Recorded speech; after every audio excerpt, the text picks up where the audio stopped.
Episode की शुरुआत में हम वी डायनेस्टी को देखते हैं। उसके बारे में हमें यही बताया गया था कि ये यहाँ की टॉप 10 प्लेसेस में से एक प्लेस है जहाँ पर लोग कल्टीवेशन करते हैं और यहाँ के स्वॉर्ड सैक के बारे में हमें बताया गया था। और फिर इसके बाद हम एमसी को देखते हैं। उसका नाम था सो चैंग और वो काफ़ी स्ट्रॉन्ग था, स्वॉर्ड सैक का डिसिपल भी था और उसके साथ साथ वही डायनेस्टी का अगला होने वाला सारा प्रिंस भी था। बाकी के डिसिपल ये देखने के साथ उनमें से काफ़ी तो खुश थे। वो यही कह रहे थे कि ये तो अब हाफ स्टेप नेसेंट लेवल तक पहुंचने वाला है, जबकि दूसरे का मूड काफ़ी ख़राब था और वो यही कहने लग जाता है कि इसमें भला इसका क्या है, इसके डैड बहुत ही अच्छे हैं और इनकारनेशन का भी इसे काफ़ी फ़ायदा हुआ है। और वो अपनी सवार भी फिर बाहर निकाल लेता है। ये कहने लग जाता है कि ये यहाँ पर बैठकर ऐसे प्रैक्टिस नहीं कर सकता और ना ही स्ट्रॉन्ग बन सकता है, हमें इससे निपटना होगा। इसने मेरी ग्रास को चुरा लिया, उसके बाद यहाँ पर बैठकर कल्टीवेशन कर रहा है और खुद को स्ट्रॉन्ग बना रहा है। इसने हमेशा दूसरों को बुली किया है, इसलिए मैं नहीं चाहता कि स्वॉर्ड सैक में ऐसे लोगों की जगह भी बनती है, तो मुझे इससे बदला लेना होगा। और आज ये मेरे ऊपर जिम्मेदारी है कि मुझे जिन लोगों को इसने बुली किया है उन्हें जस्टिस प्रोवाइड करवाना होगी। मुझे ये सब कुछ हेवन के लिए करना होगा और इसे इस फैक्ट से क्लियर करना होगा, इसे मारना होगा। ये कहते साथ ही उसने उसके ऊपर अटैक कर दिया था और उसे ये भी कहने लग जाता है कि अब तुम हेल में जाओ। उसके इस अटैक की वजह से सू चैंग की हालत थोड़ी सी खराब हो जाती है। बाकी के डिसिपल ये सब कुछ देखने के साथ यही कहने लग जाते हैं कि वो तो अभी ब्रेक थ्रू करने वाला था और तभी जाकर हमारे इस फ्रेंड ने उसे डिस्टर्ब कर दिया। अब इसकी खैर नहीं, इसे क्या हो गया, क्या इसे किसी ने प्रयास किया है जो कि ये जाकर सू चैंग के साथ इस तरह पंगा ले रहा है। सो चैंग अभी भी वहां पर बैठकर कल्टीवेशन किए जा रहा था। वो ब्रेक थ्रू के काफी करीब पहुंच चुका था, लेकिन वो वाला बंदा उसके ऊपर अटैक करता रहता है। बाकी के डिसिपल ये देखने के साथ यही कहने लग जाते हैं कि लगता है कि ये सच में पागल हो चुका है, इसका दिमाग खराब हो चुका है या फिर इसे किसी ने प्रयास कर लिया है। उसके अटैक की वजह से वहां पर काफी ज्यादा एनर्जी पैदा हो गई थी और सू चैंग को भी इन सारी चीजों को कंट्रोल करना काफी मुश्किल हो रहा था। उसकी हालत भी फिर ख़राब होना शुरू हो जाती है, तो वो डिसिपल ये कहने लग जाते हैं कि यहाँ पर कोई आकर इसकी मदद करे, क्योंकि अगर इसकी हालत ख़राब हो गई तो ये ब्रेक थ्रू नहीं कर पाएगा और इससे इसकी जान भी जा सकती है। तो फिर उनमें से एक डिसिपल आगे आकर उसकी बॉडी को चेक करता है, तो वो ये बताने लग जाता है कि सो चैंग की जो स्वॉर्ड बॉडी है उसे डिस्ट्रॉय कर दिया गया है, इसकी कल्टीवेशन भी डिसिपेट हो चुकी है और उसके साथ साथ अब ये कल्टीवेशन नहीं कर पाएगा, तो आप लोग इसे पैलेस लेकर वापस जाइए। उसे वापस मैंशन ले जाया गया था। वहां पर जाते साथ ही वो चीजों को चेक करता है। सो चैंग काफी परेशान था। उसे एक मिरर नजर आता है। जैसे उसने मिरर में अपनी शक्ल देखी थी तो वो यही कहने लग जाता है कि मैं ये कहाँ आ गया और ये फेस इतना जाना पहचाना क्यों है। क्योंकि अब उसके बॉडी के अंदर कोई और बंदा आ चुका था जो कि यही कह रहा था कि लगता है कि मैंने टाइम ट्रैवलिंग किया या फिर किसी और की बॉडी में मरने के बाद आ गया, लेकिन आखिर ऐसे ही लड़के को क्यों चूज किया जाना था।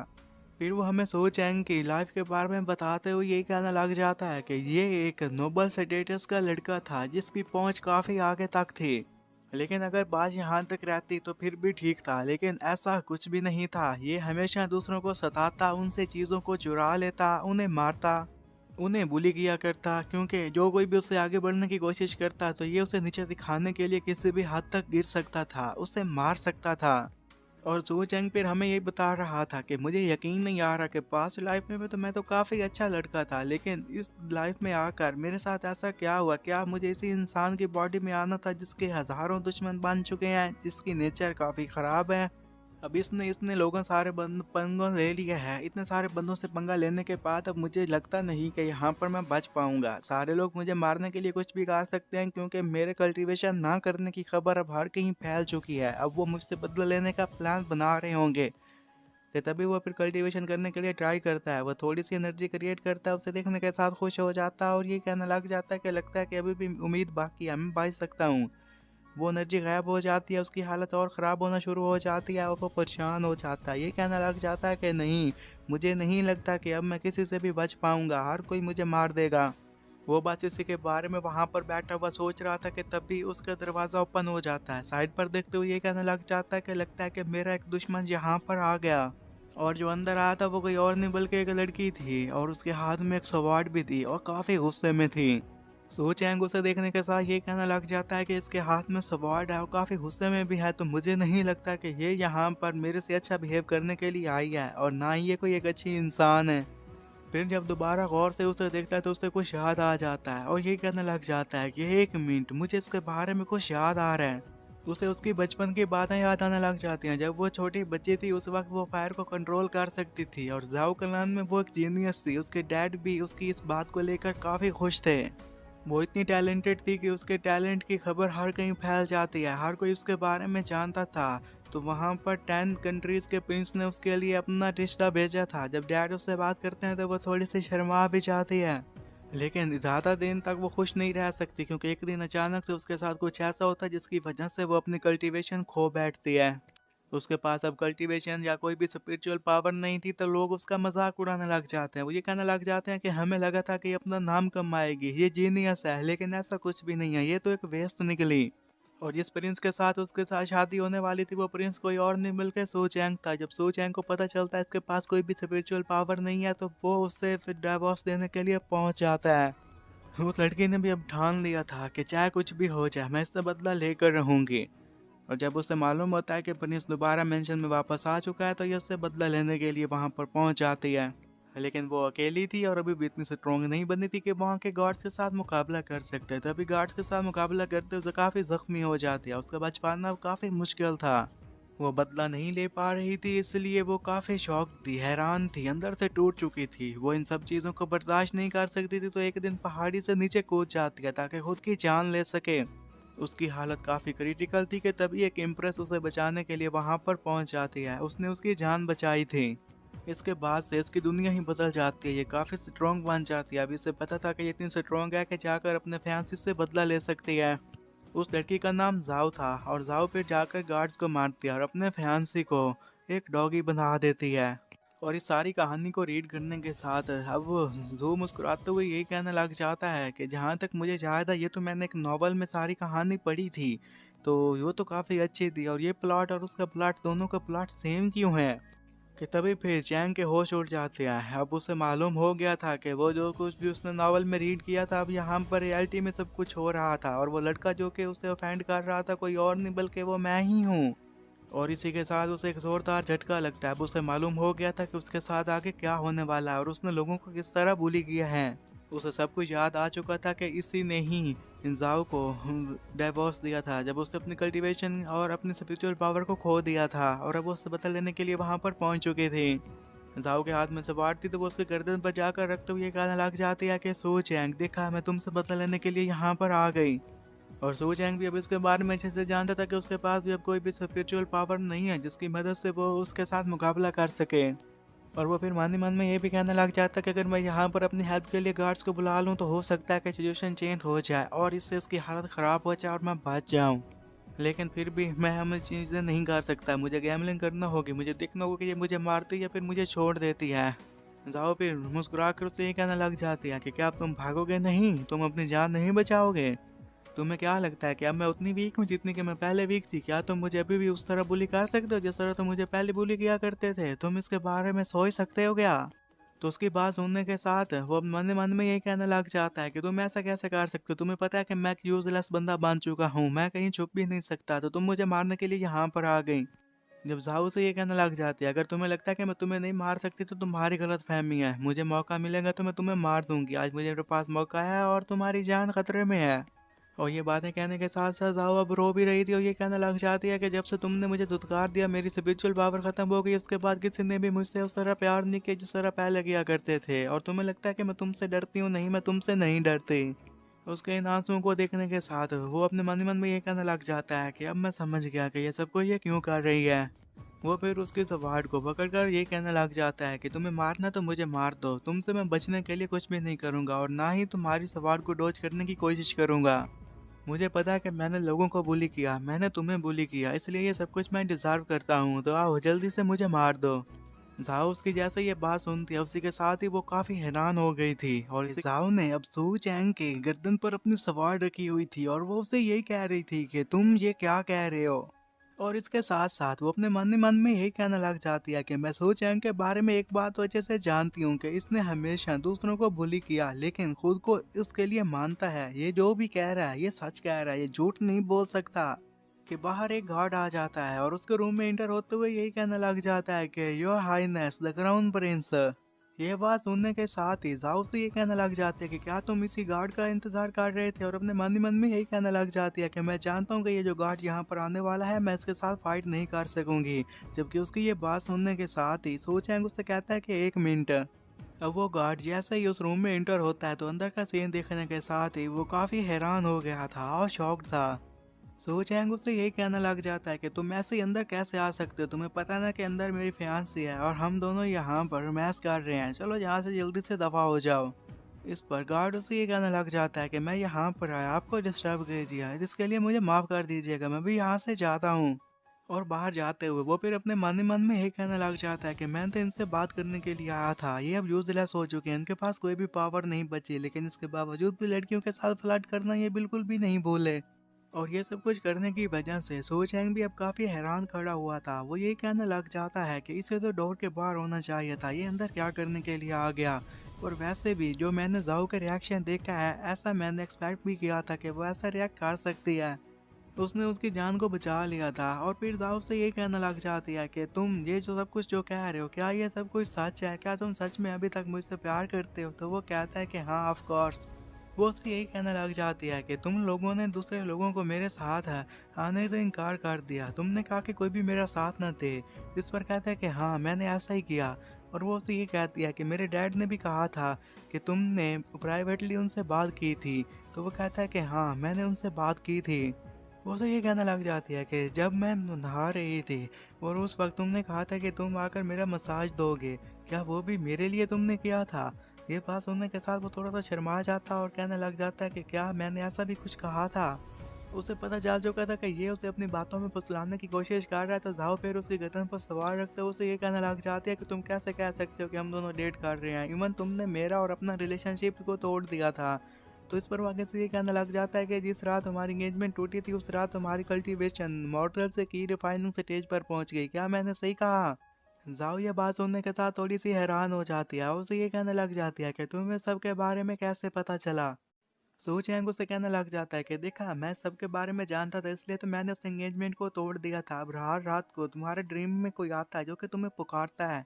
तो इस पर वो फिर हैरान हो जाती है और कहते हैं कि तुम्हें कैसे पता चला कि मेरे ड्रीम में कौन आता है, कौन मुझे पुकारता है, क्या तुम मेरा पीछा कर रहे हो।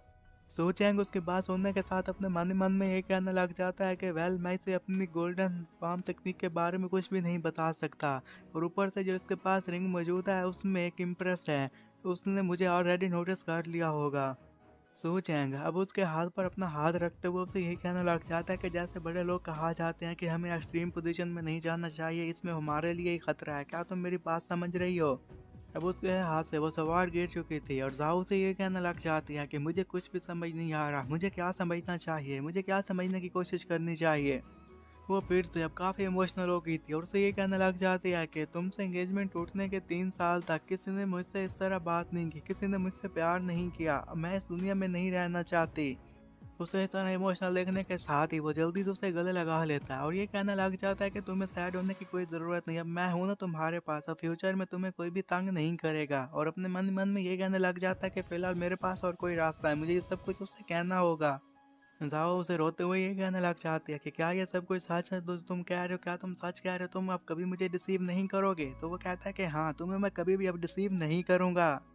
फिर सो चैंग उसे ये कहने लग जाता है कि तुम जल्दी से वापस चले जाओ और वहां पर जाकर अपने काम में लग जाना, वो जल्दी तुम्हारे पास आ जाएगी, क्योंकि अब उसके पास छुपने की और कोई भी रीज़न मौजूद नहीं है। तो इस पर आगे से हैरान होते हुए ये कहने लग जाती है कि वो कौन, तुम किसकी बात कर रहे हो। सो चैंग जाओ को कहता है कि जब तुम वापस चली जाओगी ना तुम्हें सब कुछ समझ में आ जाएगा, बस तुम्हें फिलहाल वापस जाना होगा।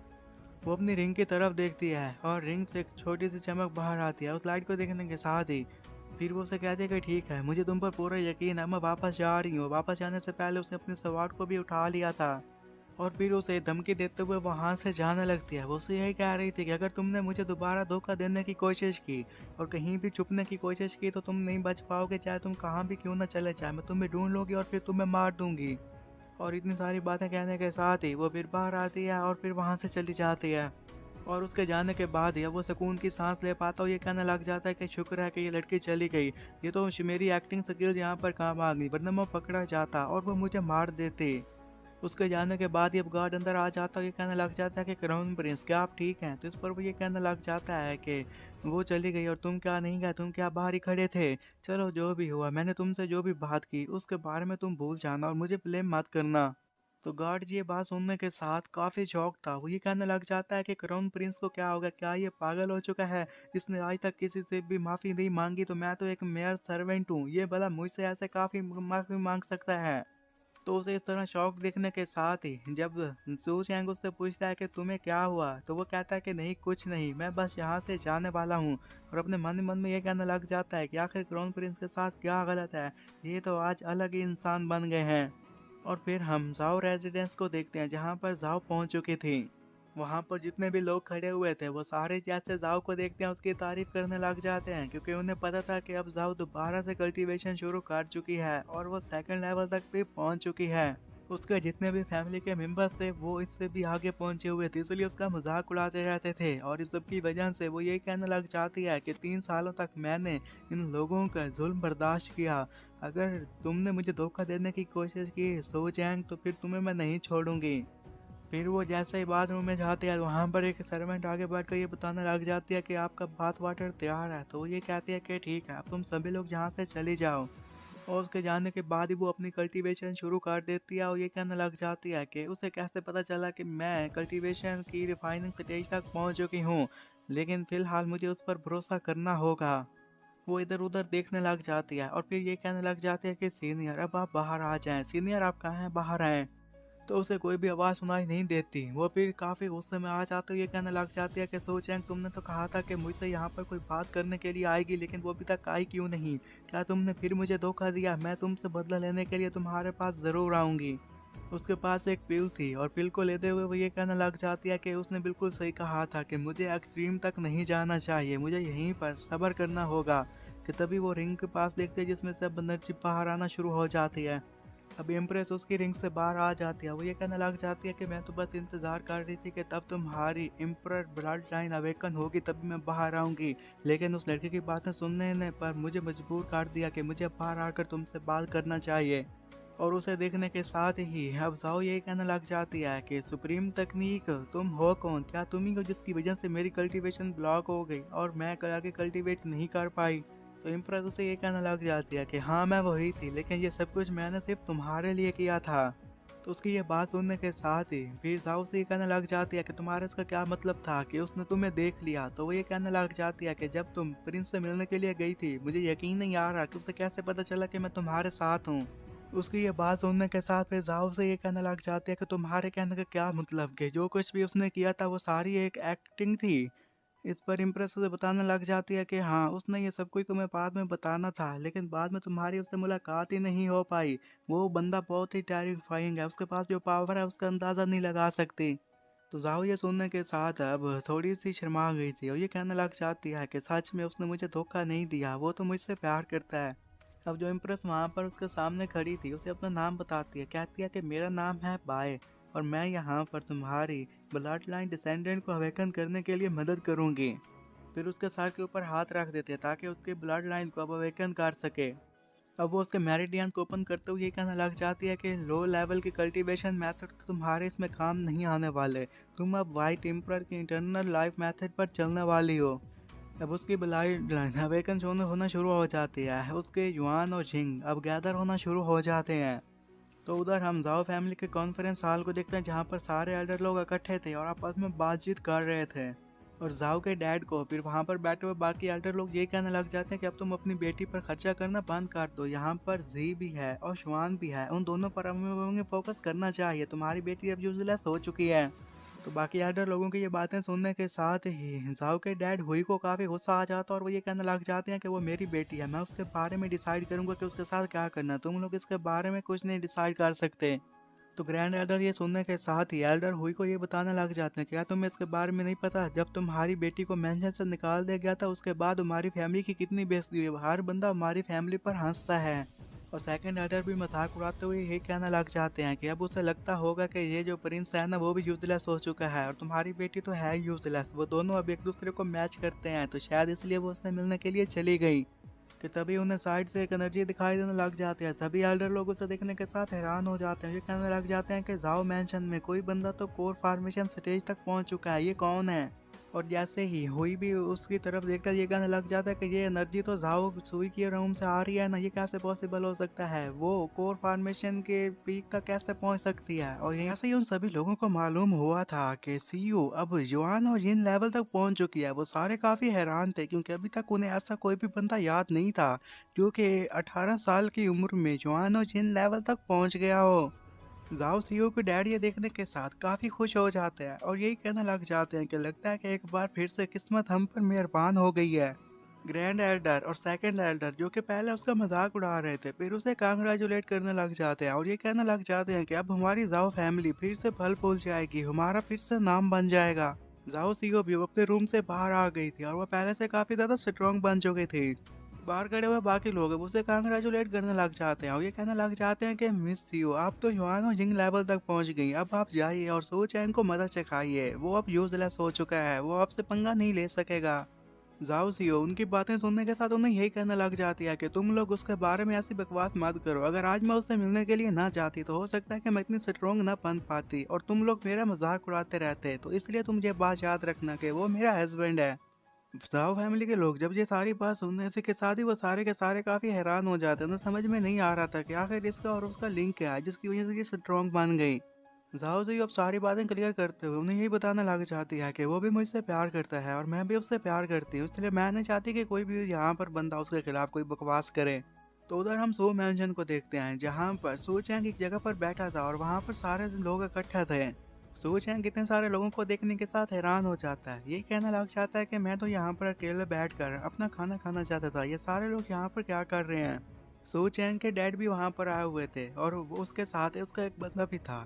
वो दोनों आपस में बातें करने लग जाते हैं कि क्या हमें सो चैंग को अब इसके बारे में बता देना चाहिए। वो दोनों चाहते थे कि सो चैंग किसी न किसी तरीके से काफ़ी कंफर्ट फील करे क्योंकि वो लोग अब सो चैंग के बिहेवियर के बारे में जान चुके थे और इसलिए उससे बात करने के लिए वहां पर आए थे। अभी भी उसके डैड को यकीन नहीं आ रहा था कि सो चैंग भला ऐसे कैसे कर सकता है। उन्हें ऐसा लग रहा था जरूर इसने किसी को मारा होगा, उसके बाद इसकी ये हालत हो गई। जबकि सो चैंग जब खाना खा रहा था अपने मन ही मन में ये कहने लग जाता है कि ये लोग ऐसे मेरे सर के ऊपर खड़े रहे तो मैं अपना खाना कभी भी फिनिश नहीं कर पाऊंगा। और वो उन सारे लोगों को कहता है कि तुम लोगों का बहुत शुक्रिया, अब मैंने अपना खाना खा लिया है, मैं काफ़ी थक चुका हूँ तो मैं अपने बेडरूम जा रहा हूँ ताकि वहाँ पर जाकर मैं रेस्ट कर सकूँ। इतना कहते साथ ही वो अपनी जगह पर खड़ा हो गया था ताकि अपने बेडरूम जा सके और वहाँ पर जाकर आराम कर सके।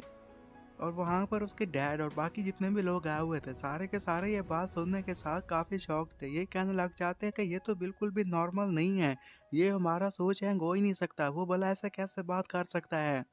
उसके डैड उसे कहते हैं कि तुम यहाँ के प्रिंस हो, अगर तुम्हें कोई चीज़ यहाँ पर दिक्कत पेश करवा रही है तो हमें बताओ, हम उसे चेंज कर देंगे। बेशक तुम्हारी कल्टीवेशन अब वैसी नहीं है फिर भी तुम प्रिंस हो ना, तो तुम ऐसा क्यों बिहेव कर रहे हो। अगर तुम्हें कोई चीज़ किसी को मारना है तो हमें बताओ, हम उन्हें मार देंगे। ये सारी बातें सुनने के साथ वो मन ही मन में ये कहने लग जाता है कि लगता है कि इस बॉडी का जो ऑनर है वो काफ़ी बुरा था, तभी ये लोग यहाँ पर आकर मरने मारने की बातें कर रहे हैं। मुझे तो यकीन नहीं आ रहा कि मैं इसकी बॉडी में इंटर हो गया। वो उन्हें रिप्लाई देते हुए कहता है कि नहीं, मुझे किसी को नहीं मारना और ना ही मेरी कोई ऐसी ख्वाहिश है। तुम लोग जैसा मेरे साथ पहले बिहेव करते थे अब वैसा मत करना, अब मैं काफ़ी चेंज हो चुका हूँ, मैं बिल्कुल भी वैसा नहीं रहा जैसा मैं पहले था। सो चैंग के डैड ये सुनने के साथ काफ़ी शॉक थे और वो ये कहने लग जाते हैं कि मैंने तो सोचा ही नहीं था कि मेरा बेटा ऐसे भी अल्फाज कह सकता है, आखिर इसे क्या हो गया। एक मेड अब ग्राउंड प्रिंस के पास आती है। सो चैंग के पास जैसे ही उसे टी देने के लिए पहुंची थी तभी उसका पाँव लड़खड़ा जाता है और वो टी सो चैंग के ऊपर गिर जाती है और वो भी नीचे गिरने ही वाली थी कि तभी सो चैंग उसे गिरने से बचा लेता है। फिर वो उससे जब ये पूछता है कि क्या तुम ठीक हो, तो वहाँ पर खड़े हुए सारे एल्डर लोग फिर से एक दफ़ा हैरान हो गए थे और वो ये कहने लग जाते हैं हमें फिर से यकीन नहीं आ रहा कि सो चैंग ने किसी की मदद की, वो तो ऐसा बिल्कुल भी नहीं करता। और ऊपर से इसे तो गार्ड को ह्यूमिलेट करना चाहिए था ना, फिर इसने ऐसा क्यों नहीं किया। और ये तो सर्वेंट को एक क्रिएचर मानता था, लेकिन आज ऐसा क्या हो गया। मेड अभी भी काफ़ी शर्मिंदा थी और वो उसे ये कहने लग जाती है कि यो हाइनस मुझे इसके लिए माफ़ कर दीजिएगा। तो सो चैंग उसे कहने लग जाता है कि मुझे कुछ नहीं हुआ, सिर्फ क्लॉस ही तो गंदे हुए हैं, जब तुम फ्री हो जाओ तो इसे धो देना, बस सिंपल। वो मेड अपने मन मन में ये कहने लग जाती है कि मैंने जो भी किस्से कहानियाँ सुनी थी उसमें क्राउन प्रिंस की बेइज्जती के बारे में बताया गया था, ये बताया गया था वो कितना क्रूर है, दूसरों के साथ कितना अच्छे से पेश नहीं आता, लेकिन आज मैंने अपनी आंखों से देखा ये तो काफ़ी अच्छे हैं और हैंडसम भी हैं। सो चैंग जब उससे फिर बात करना चाहता था तो वो लड़की जल्दी से भागते हुए कहने लग जाती है कि मुझे इसके लिए माफ़ कर दीजिएगा, मैं जल्दी फ्री होकर आपके पास आऊँगी और इनके कपड़ों को धो दूँगी। उसके डैड उसके पास आकर कहते हैं कि तुम्हें क्या हो गया, तुम ऐसा कभी भी बिहेव नहीं करते। सो चैंग कहने लग जाता है कि ये तो मेरा नॉर्मल ही रिएक्शन था, तुम लोगों को क्या हो गया, तुम लोग ऐसे क्यों पेश आ रहे हो कि ये मैंने गलत कर दिया, अब मैं वापस जा रहा हूँ और अपने कपड़े चेंज करूँगा। वो वहाँ से जा रहा था, पीछे से डैड मन ही मन में ये कहने लग जाते हैं कि अगर ये कोई ऐसा और बंदा बिहेव करता तो नॉर्मल होता, लेकिन तुम तो बिल्कुल भी ऐसे नहीं थे, तुम्हारे लिए तो ये चीज़ें नॉर्मल नहीं है। रात का वक्त हो चुका था, सो चैंग अपने रूम में बैठा था कि तभी ही वहाँ पर सीयू आ जाती है और कहती है कि सीनियर ये मैं हूँ। सो चैंग उसे अंदर आने की इजाज़त दे देता है और जैसे ही अंदर आती है तो ये कहने लग जाती है कि आपने अपने प्रॉमिस नहीं तोड़ा, ये मेरी खुशकिस्मती थी। सो चैंग अब खुश हो जाता है, वो चाय डाल रहा था, उसे ये कहने लग जाता है कि जब तुम पहले आई थी अब तुम काफ़ी चेंज हो चुकी थी, पहले गुस्से में थी अब तुम काफ़ी अच्छे से बिहेव कर रही हो और तुम्हारे कपड़े भी चेंज हो चुके हैं। और मन ही मन में ये कहने लग जाता है कि जैसा कि मैंने पढ़ा था बिल्कुल वैसा ही हुआ, इससे वो लड़की मिल गई। जाओ सी हो जब देखती है कि बॉस के लिए चाय बना रहा है तो ये कहने लग जाती है इसे वाइट इम्प्रेस के बारे में सब कुछ पता था, इसके पास बड़ी स्ट्रेंथ भी है, लेकिन फिर भी ये यहाँ पर बैठकर मेरे लिए चाय बना रहा है, इसका मतलब है कि ये मुझसे प्यार करता है। सो चैंग भी ये बात तो जानता था कि यह पहले से काफ़ी स्ट्रांग हो चुकी है, लेकिन वो उससे पूछना नहीं चाहता था कि वो किस राम तक पहुंच गई है, क्योंकि अगर ये उससे सवाल पूछ लेता तो हो सकता है कि उसे उसके ऊपर शक हो जाता और वो नहीं चाहता था कि फिलहाल वो उसके ऊपर कोई भी शक करे। वो अब अपनी जगह पर खड़ा होता है और उससे ये कहने लग जाता है कि जैसा कि मैं सोच रहा हूँ क्या तुम उस रेयाम तक पहुँच चुकी हो। वो फिर अपनी बात बताते हुए कहने लग जाता है कि मैं छोटी ही उम्र में किस स्टेज पर पहुँच गया, मुझे जानना चाहता था कि वो किस स्टेज पर पहुँचे, क्या उसने उसका रिकॉर्ड तोड़ दिया।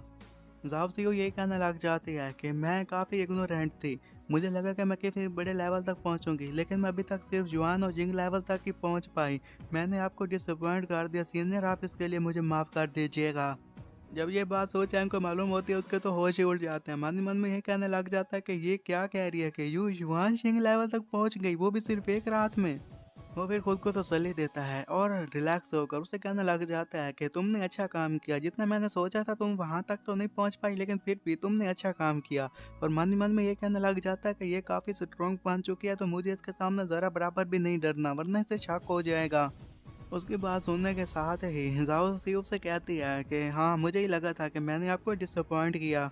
वो कुर्सी पर बैठते हुए उससे ये कहना लग जाती है कि तुम मुझे बेटर गाइड करो, इसलिए मैं तुम्हारे साथ रहना चाहती हूँ और ये भी चाहती हूँ कि तुम किसी और लड़की के करीब तक भी मत जाओ।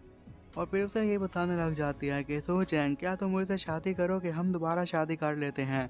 और सो चैंग भी इसके बारे में जानता था कि वो उस मौके को नहीं जाने दे सकता।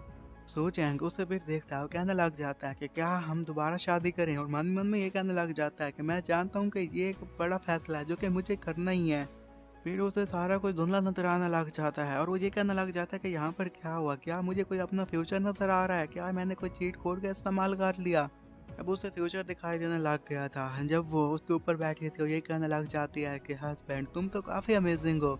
इतने ज़्यादा रोमांस करने की वजह से वो काफ़ी थका हुआ था और वो ये कहता है कि क्यों ना हम थोड़ी सी ब्रेक ले लें, लेकिन जाओ सी होती है तो उसे ये कहती रहती है कि नहीं तुम किसी और लड़की के पास चले जाओगे, तुम यहीं पर रुको।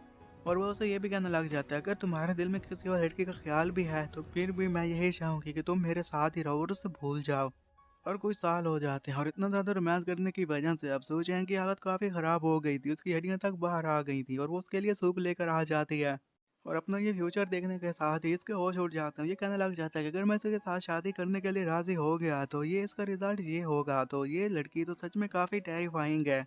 साहब जब दोस्त दोबारा पूछते हैं कि तुम बताओ क्या तुम इस बात से एग्री करते हो कि हम दोबारा शादी कर लें, तो इस पर आगे से कहने लग जाता है कि मैं जानता हूँ कि दोबारा शादी करना अच्छा रहेगा, लेकिन फिलहाल मैंने इस पर बहुत गौर किया और मैंने यही कहा है कि नहीं। कि फिर उसे फ्यूचर नजर आने लग गया था और जिसमें वो ये कहने लग जाता है कि लगता है कि मैंने इसे रिफ्यूज़ कर दिया तो उसका फ्यूचर भी मेरी आंखों के सामने आ गया। वो अब रस्सियों में बंधा हुआ था, उसकी हालत काफ़ी ख़राब थी और वह कमरे में कैद था। तभी हिसाब से ये उसके पास आते ही कहने लग जाती है कि आज की जितनी भी सेरेमनी थी, जितने भी लोगों से मिलना मिलाना था, वो सब खत्म हो चुका और अब मैं तुम्हारे साथ हूँ। उसके हाथ में एक चाबुक भी था और चाबुक मारते उसे ये कहने लग जाते हैं कि सो चैंग अगर तुम नहीं चाहता कि पब्लिक के सामने ये अनाउंस किया जाए कि तुम मेरे हस्बैंड हो, तो क्यों ना तुम अंडरग्राउंड सारी ज़िंदगी रहो, मैं भी तुम्हारे साथ रहूँगी और बस हम दोनों यहाँ पर एक दूसरे के साथ वक्त गुजारेंगे। और यहाँ पर भी काफ़ी साल हो गए थे, उसकी हालत काफ़ी ख़राब हो गई थी। वो उसके लिए मेडिसिन लेकर आते हुए कहती है कि ये लो अपनी मेडिसिन पी लो। और ये फ्यूचर देखने के साथ ही वो ये कहने लग जाता है कि अगर मैंने इसे इनकार कर दिया तो इसके साथ तो मेरा फ्यूचर और भी बर्बाद हो जाएगा। साउसी उसे ये कहने लग जाती है कि तुमने अभी कहा कि तुम इसके बारे में सोच रहे हो कि तुम्हें मुझसे शादी करना है कि नहीं करना, फिर तुमने क्या सोचा? और वो अपने मन ही मन में ये कहने लग जाता है कि अगर मैं इसके साथ शादी करूंगा फिर भी फंस जाऊंगा, नहीं करूंगा फिर भी फंस जाऊंगा, तो मैं क्या करूं? जब वो थोड़ी देर तक उसे आंसर नहीं दे पाता, इसी के साथ ही अब उसका एक्सप्रेशन चेंज हो गए थे और जाओसी उसे कहती है कि तुमने मुझे अभी तक जवाब नहीं बताया, जल्दी से बताओ कि तुम्हारा क्या आंसर है। और सोचेंग उसे यही कहने लग जाता है कि क्या तुम मेरा आंसर जानना चाहती हो? तो इस बार जाओसी उसे कहती है कि हाँ। जैसे ही वो फिर उसे बताता है कि मैंने जब कुछ सोचा है, सोचने के बाद मैंने ये डिसाइड किया है कि तुमने मुझे काफ़ी डिसअपॉइंट किया। उसकी बात सुनने के साथ जाओ जियो हैरान हो जाती है, जबकि सोचेंग मन ही मन में यही कहने लग जाता है कि मेरे पास और कोई रास्ता नहीं बचा, दोनों तरीकों में मैं फंसता हूँ, तो क्यों नहीं इसे डिसीव कर दूँ।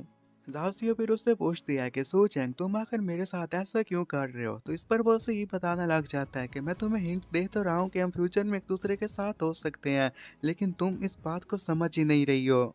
दासियो से कहने लग जाते हैं कि ऐसी कौन सी चीज़ है जिसके बारे में मैं नहीं जान पा रही, तुम मुझे ज़रा खुलकर बताओ, क्या तुम मुझसे प्यार नहीं करते? उस पर जाओ उसे ये कहने लग जाता है कि मैं ऐसी बात नहीं है, तुम डिसेंड ऑफ द थ्रोन नहीं हो, तो मैं बोले तुमसे कैसे प्यार कर सकता हूँ? और मन मन में कहता है कि इससे मैं सिर्फ एक फॉल्स प्रॉमिस कर रहा हूँ। वो उससे ये कह रहा था कि तुम जानती हो कि मैं ना ही अपनी एज बढ़ा पाऊंगा ना ही मैं मर पाऊंगा, लेकिन तुम्हारा बिल्कुल उलट है। तुम एक इंसान हो, तुम मर जाओगी, फिर हम दोनों भला कैसे एक साथ रह सकते हैं? वो चाहता था कि ये इमॉर्टैलिटी हासिल कर ले। इमॉर्टैलिटी का नाम सुनने के साथ ही जाओसियो ये कहने लग जाती है कि हाँ, इसने सही कहा। अगर मैं इमॉर्टैलिटी हासिल कर लेती हूँ तो फिर मैं इसके साथ रह पाऊंगी और मैं मर भी नहीं सकती। और इस पर अब उसके टीचर भी उसे बताने लग जाते हैं कि तुमने शायद नोटिस भी नहीं किया कि तुम बोतल नेक पर मौजूद हो। अगर तुम उस बोतल नेक को ब्रेक थ्रू करने में कामयाब हो जाती हो तो फिर तुम एक मॉडल बन जाओगे। जाओसियो फिर उसे ये कहना लग जाती है कि मैंने वाइट एम्परर के इनहेरिटेंस को अचीव कर लिया है, और तुम क्या जानते हो कि मैं उसे क्यों नहीं इंटीग्रेट कर पाई? तो ये सुनने के साथ ही सोचेंग ये कहने लग जाता है कि जब तुम्हारी इम्प्रेस को इसके बारे में नहीं पता तो मुझे क्या पता होगा, और फिर मुझे कोई ना कोई बहाना बनाना होगा। फिर वो एक्टिंग करते हुए उसे ये बताने लग जाता है कल्टीवेशन एक वास्ट और प्रोफाउंड जर्नी है, हम जल्दी कल्टीवेशन नहीं कर पाते, जल्दी इमोर्टलिटी हासिल नहीं कर पाते। तुमने अभी भी इनहेरिटेंस को हासिल किया है, ये तो एक छोटा सा स्टेप है, अभी तो तुम्हें पूरा सफर तय करना है। जाओसियो हैरान हो जाती है और इसी हैरानी में उसे ये कहने लग जाती है कि तुम्हारे कहने का क्या मतलब कि अभी मैंने सिर्फ छोटा सा सफर तय किया है? तो इस पर सोचें कहता है कि हाँ, मैं जो भी कह रहा हूँ बिल्कुल सही कह रहा हूँ। जाओसियो से कहती है कि इमॉर्टलिटी का पाथ तो काफ़ी डिफिकल्ट दिखाई दे रहा है। अगर मैं ग्रेट एम्परर ना बन पाई तो फिर क्या होगा? अगर मैं आधे रास्ते पर जाकर थक गई तो तुम फिर मेरे साथ क्या करोगे? सोचेंगे अब गुस्से से उसे ये कहने लग जाता है कि तुम ऐसी बात मत कहो, मैं तुम्हारे साथ हूँ ना, तुम रास्ते में नहीं रुक सकती, तुम अपनी जर्नी कंप्लीट करोगी। और मन ही मन में ये कहने लग जाता है कि मेरे काफ़ी सारे दुश्मन हैं, तो मुझे इसकी ज़रूरत पड़ेगी ताकि ये उन दुश्मनों पर अटैक करके उनका काम ख़त्म कर सके। जाओसियो से कहते हैं कि क्या सच में? तो वो ये कहने लग जाता है कि अगर तुम इतना ही गलत सोचोगे तो मुझे नहीं लगता कि तुम ज़्यादा देर तक ज़िंदा रह पाओगी। और मन ही मन में ये कहता है कि हाँ, ये वैसे भी सच बात है कि ये ज़्यादा देर तक ज़िंदा नहीं रह सकेगी। तो उसकी ये बातें सुनने के साथ ही जाओसियो ये कहने लग जाती है कि आखिर इसके कहने का क्या मतलब? क्या ये इमॉर्टल नहीं है जो ये बातें कह रहा है? या फिर इसका कोई और मतलब हो सकता है? वो मतलब यही है कि ये अपनी जान दाँव पर लगाने के लिए तैयार है, मेरी प्रोटेक्शन के लिए अपनी जान देने के लिए तैयार है। ये तो सच में मुझसे प्यार करता है। अब मैं इसकी सारी बातें समझ गई। और इसी खुशी में ही वो एनर्जी रिलीज़ करना शुरू कर देती है। इस एनर्जी को देखने के साथ बाकी सभी लोग यही कहने लग जाते हैं कि यहाँ पर क्या चल रहा है? इस ऑरा को देखने के साथ वो एक बात तो जान चुके थे कि ये ऑरा किसी और का नहीं बल्कि जाओ सीओ का था, लेकिन इस ऑरा को देखकर ये बात मालूम हो गई थी कि वो नेसेंट सोल तक पहुंच चुकी है। लेकिन ये कैसे मुमकिन हो सकता है? जाओ रेजिडेंस में भी मौजूद सभी लोग यही देखकर कहने लग जाते हैं कि हमें यकीन नहीं आ रहा कि आखिर ऐसा कौन सी तकनीक है जिसका इस्तेमाल करने के बाद वो मिड नेशन सोल स्टेज पर पहुंच गई, वो भी सिर्फ एक रात में। शायद वो डुअल कल्टीवेशन कर रही है। और उधर ही सो जैंग के रूम में जब इम्प्रेस इसके बारे में जानती है कि ये तो मिड नेशन सोल लेवल तक पहुंच गई है, तो वो ये कहने लग जाती है कि जो मैंने पहले अपने होस्ट को चूज किया था वो इतनी स्ट्रॉन्ग नहीं थी, लेकिन ये तो काफ़ी स्ट्रॉन्ग निकली, एक ही दिन में इसने इतने चीज़ों को ब्रेक थ्रू कर लिया। झाओसियो ब्रेक थ्रू करने के बाद जल्दी से आकर उसे हक करती है और ये बताने लग जाती है कि तुम्हारी गाइडेंस के लिए बहुत बहुत शुक्रिया, तुमने जो कुछ भी मुझे कहा मैं समझ गई। जबकि वो अपने मन ही मन में ये कहने लग जाता है कि तुम क्या समझ गई? मैंने तुमसे जो कहा मुझे खुद नहीं पता कि मैंने तुमसे क्या कहा, तो तुम्हें कैसे पता चल गया कि मैंने तुमसे क्या कहा? फिर जाओसी उसे ये बताने लग जाती है कि तुम्हारी खातिर मैं ग्रेट एम्परर बन जाऊंगी। जब मैं ग्रेट एम्परर बन जाऊंगी तो हम दोनों साथ रहेंगे। तो ये देखने के साथ ही वो भी ये कहने लग जाता है कि अभी मुझे कोई भी फ्यूचर नजर नहीं आ रहा, लगता है कि मैंने अपना टेस्ट पास कर लिया है। जाओसी उसे ये सारी बातें कहने के साथ ही फिर वहां से चली जाती है। वो अभी हवा में थी कि तभी इम्प्रेस आकर उसे ये कहते हैं कि तुमने भी क्या रियलाइज़ किया। तो वो ये बताने लग जाती है कि लव, मैं जानती हूँ कि सोचेंगे कि इमॉर्टल है और इसके साथ साथ वो काफ़ी स्ट्रॉन्ग भी है। वो कभी भी बूढ़ा नहीं होगा, फिर भी वो मुझसे प्यार करता है। ये बातें सुनने के साथ में ब्रेक थ्रू करने में कामयाब हो गई। और जैसा कि उसे मेरे ऊपर पूरा यकीन है कि मैं इम्प्रेस बन के रहूंगी, तो मैं भी फिर इम्प्रेस बन के ही रहूंगी और कभी भी उसे लेट डाउन नहीं करूंगी। जैसा कि वो वहां से जा चुकी थी तो पीछे से सूचैंग अपनी सीट पर बैठकर ये कहने लग जाता है कि जाओ से तो स्ट्रॉन्ग होती जा रही है, लेकिन कब तक मैं उससे बहाने बनाते रहूंगा, अब मुझे भी खुद से स्ट्रॉन्ग बनना होगा। कि तभी वो अपने हाथों की तरफ देखता है जहाँ पर वो स्पिरिचुअल एनर्जी को फील करने लग जाता है। उसे दिखने के साथ वो ये कहने लग गया था कि मेरे साथ क्या हुआ, मैं स्पिरिचुअल एनर्जी को क्यों फील कर पा रहा हूँ। अब जैसा कि वो भी कल्टीवेशन कर सकता था, इसी के साथ काफ़ी खुश हो जाता है। जल्दी से अपनी कुर्सी पर खड़ा होकर ये कहने लग गया था कि फैमिली वो दिन आ गए जब मैं दोबारा से कल्टीवेशन कर पाऊंगा। कि फिर उसे वहां पर स्क्रॉल नजर आने लग जाता है जिसके ऊपर लिखा हुआ था वाइट एम्परर्स इम्पोर्टर तकनीक। इसको देखने के साथ वो ये कहने लग जाता है अभी तो मैंने कुछ खास किया ही नहीं, तो ये यहाँ पर क्यों आ गया। और इस रिवार्ड को देखने के साथ वो हैरान हो जाता है और ये कहने लग जाता है कि कल तक तो मैं कल्टीवेशन भी नहीं कर पा रहा था, अभी अभी मेरी कल्टीवेशन स्टार्ट हुई तो ये मुझे रिवार्ड क्यों मिल गया। एक मिनट, हाँ मुझे याद आ गया, शायद ये सब कुछ झाओ सीओ की वजह से हुआ। मेरे साथ ही उसने ब्रेक थ्रू किया और उसकी वजह से मैं भी कल्टीवेशन कर पाया और मैं भी ब्रेक थ्रू में कामयाब हो गया। अगले दिन हम झाओ जी को देखते हैं जो कि ये सारी बातें कहने के साथ अपना बड़ा हुआ फेस लेकर सीधा झाओ सीओ के डैड के पास जाता है। जब वो पूछते हैं कि क्या तुमने उससे डुअल कल्टीवेशन के बारे में पूछा, कि वो सोचेंगे के साथ थी, तो इस पर कहता है कि हाँ मैंने उससे पूछा था लेकिन उसने मुझे थप्पड़ मारा और फिर वो अपने रूम में चली गई। बाकी अडर लोग भी वहाँ पर बातें करते हुए ये कहना लग जाते हैं कि हमने भी यही सुना है कि जाओसियो ने जो ब्रेक थ्रू किया है उसमें डुअल कल्टीवेशन का हाथ है, और वो भी डुअल कल्टीवेशन उसने किसी और के साथ नहीं बल्कि सो चैंग के साथ की। अब वो लोग इस बात को लेकर काफ़ी परेशान थे कि इस मामले को कैसे ख़त्म किया जाए और उसका नाम कैसे साफ किया जाए। उसमें से एक एडर तो ये बताने लग जाता है कि मुझे उस पर काफ़ी शक था, मुझे लगता है कि उसने एबिलिटी को जानबूझकर हाइड किया, लेकिन बिल्कुल भी वो ऐसा नहीं था। तो बाकी एडर ये कहने लग जाते हैं लेकिन ऐसा करने की क्या ज़रूरत थी, उसने अपनी एबिलिटीज़ को हाइड क्यों किया, हमें इसके बारे में पता लगाना होगा। जब ग्रेट एडर ये कहता है कि जाओ जी अब तुम सू चैंग के पास जाना और जाकर हमारी तरफ से उससे बात करो, तो इस पर भी ये कहने लग जाता है कि मैं जानता हूँ कि वो यूज़लेस है, फिर भी मैं उससे बात करने की कोशिश करूँगा। और उधर हम सो कलान को देखते हैं जहाँ पर सो कलान का पैट्रिश बैठा हुआ था और वो सभी लोगों को ये कहना लग जाता है कि आखिर किसने सो चैंग को इजाज़त दी थी कि वो मिस जाओ के साथ अपनी एंगेजमेंट को तोड़ दे। पता है ना कि वो किस लेवल तक पहुंच चुकी है। सो चैंग का वहाँ पर डैड बैठा हुआ था और वो ये बताने लग जाता है कि इसमें सारी मेरी गलती है, और उसके साथ बैठे हुए एडर ये कहने लग जाते हैं कि इसमें भला सारी आपकी कैसे गलती हो सकती है, हम दोनों का इसमें कसूर है। तो इतने में वहाँ पर उनका एक सर्वेंट आ जाता है और सर्वेंट वहाँ पर आते साथ ही ये बताना लग जाता है कि मैं आप लोगों को एक इम्पोर्टेंट बात बताने के लिए आया हुआ हूँ। वो जो जाव सीओ है ना, वो सू चैंग के रूम में जाती है और वो दोनों मिलकर डुअल कल्टीवेशन कर रहे हैं। ये मैं बातें इसलिए बता रहा हूँ कि कल वो जब वहाँ पर आई थी तो किसी ने उसे नहीं रोका था।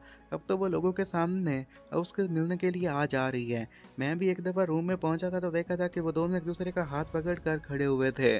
सू चैंग का ये सुनने के साथ ये कहना लग जाता है कल रात को कुछ हुआ था क्या। तो इस पर पैटर ये कहना लग जाते हैं कि भला ये कैसे पॉसिबल हो सकता है। ये भी तो हो सकता है कि सू चैंग अपनी पावर को हम सभी से छुपा रहा हो, असल में उसके पास पावर की कमी ना हुई हो। सू चैंग के डैड तो यही कहना लग जाते हैं कि ये इम्पॉसिबल है, अगर उसके पास पावर होती तो वो सभी लोगों को दिखाता, वो ऐसे ह्यूमिलेशन ना फील करता, वो लोगों को मदद सिखाता। जबकि वहाँ पर बैठे हुए बाकी कैडर लोग ये कहने लग जाते हैं कि वो कल से काफ़ी डिफरेंट बिहेव कर रहा है, हो सकता है कि ये मुमकिन हो उसने ब्रेक थ्रू कर लिया हो। सो चैंग के डैड अब जल्दी से अपनी जगह पर खड़े हो जाते हैं। वो ये बताने लग जाते हैं कि सो चैंग की डिसेबिलिटी की बात जिसने फैलाई थी वो श्याओ जून मिंग था। लगता है कि उसने गलत इन्फॉर्मेशन फैला दी और मेरे बेटे के पास अभी भी स्पिरिचुअल पावर बाकी है। फिर सर्वेंट यही बताने लग जाता है कि बाहर कुछ तो गलत हो रहा है, आप सभी को बाहर जाना होगा। जाओ फैमिली के कुछ लोग आए हुए हैं जो कि सो चैंग से बात करने लगते हैं, लेकिन मुझे लगता है कि कुछ गड़बड़ जरूर है। वो बोला उससे बात करने के लिए क्यों आए। सो चैंग के डैड और पैट्रिया जैसा सुनते हैं कि जाओ फैमिली के लोग यहाँ पर ऐसे के साथ ही वो दोनों काफी हैरान हो जाते हैं। तो उधर हम सो चैंग को देखते हैं जो कि बैठकर कल्टीवेशन कर रहा था। वो ये कहने लग जाता है कि मैं दोबारा कल्टीवेशन तो कर पा रहा हूँ, लेकिन इससे जो मेरी स्पीड है वो काफ़ी स्लो है। जाओ सीओ की स्पीड काफ़ी तेज़ है, मुझे उसके जितना तेज़ बनना होगा। और थोड़ी देर में वो थर्ड स्टेज या फाउंडेशन लेवल तक पहुंच चुका था और ये कहने लग जाता है कि स्पिरिचुअल एनर्जी तो अभी तक काफ़ी दूर है, मुझे उस तक पहुंचना होगा। चलो जो भी हो, अब मेरे पास स्पिरिचुअल एनर्जी या कल्टीवेशन की तकनीक तो आ चुकी, अब मैं एक वेस्ट नहीं रहा।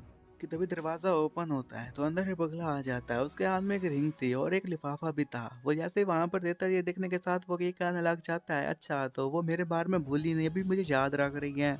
ये मास्टर ने उसे भेजा था और वो ये कहने लग जाता है कि लगता है कि मास्टर मुझे बिल्कुल नहीं भूली और मास्टर को देख के वो भी काफ़ी अरसा हो चुका है।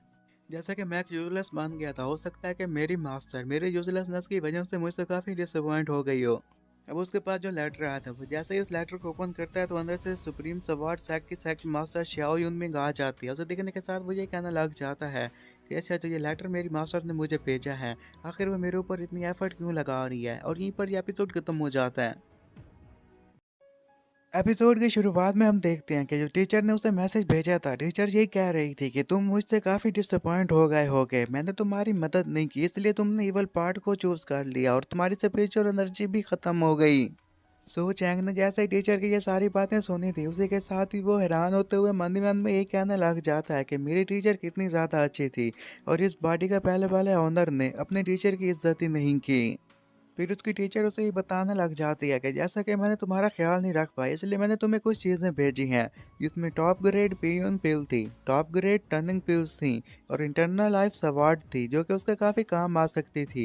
ये सारी चीज़ों को देखने के साथ सो चैंग अपनी टीचर को थैंक्स कहता है। इतना ही नहीं बल्कि अब तो उसकी टीचर ने उसे कुछ स्टोन्स वगैरह भी सेंड किए थे और यही बता रही थी कि जब तुम्हें गुस्सा आएगा तो इन स्टोन्स का इस्तेमाल करना, इससे तुम्हारा गुस्सा गायब हो जाएगा और ऊपर से ये तुम्हारी बॉडी के मेंटेनेंस में भी काफ़ी मदद करेंगे। मैं बस इतना ही चाहती हूँ कि तुम हम्बल तरीके से दूसरे लोगों के साथ पेश आओ और जैसा तुम पहले होते थे बिल्कुल भी वैसा भी अब मत करना। और टीचर का मैसेज गायब होना शुरू हो जाता है तो वो भी ये कहने लग जाता है कि टीचर मैं आपको बिल्कुल भी धोखा नहीं दूंगा, जैसा आपने मेरे बारे में सोचा मैं वैसा करके दिखाऊंगा। और इतना ही नहीं, वहां से जाते हुए उसने आखिरी बात यही कही थी कि मैं जानती हूँ कि तुम मास्टर के कपड़ों को चेक किया करते थे, एंड ऐसे काम न करना वरना तुम्हें अच्छी सजा मिलेगी। जैसे ही उसने कपड़ों की बात सुनने की, उसी के साथ ही सो जाएंगे तो फेस ही चेंज हो जाता है और ये कहना लग जाता है कि यार ये बंदा क्या चीज़ थी। और वो फिर ये भी कहना लग जाता है कि अगर तुम स्वॉर्ड्समैनशिप सीखने के लिए गए थे तो फिर मास्टर के कपड़ों में झांकने की क्या ज़रूरत थी।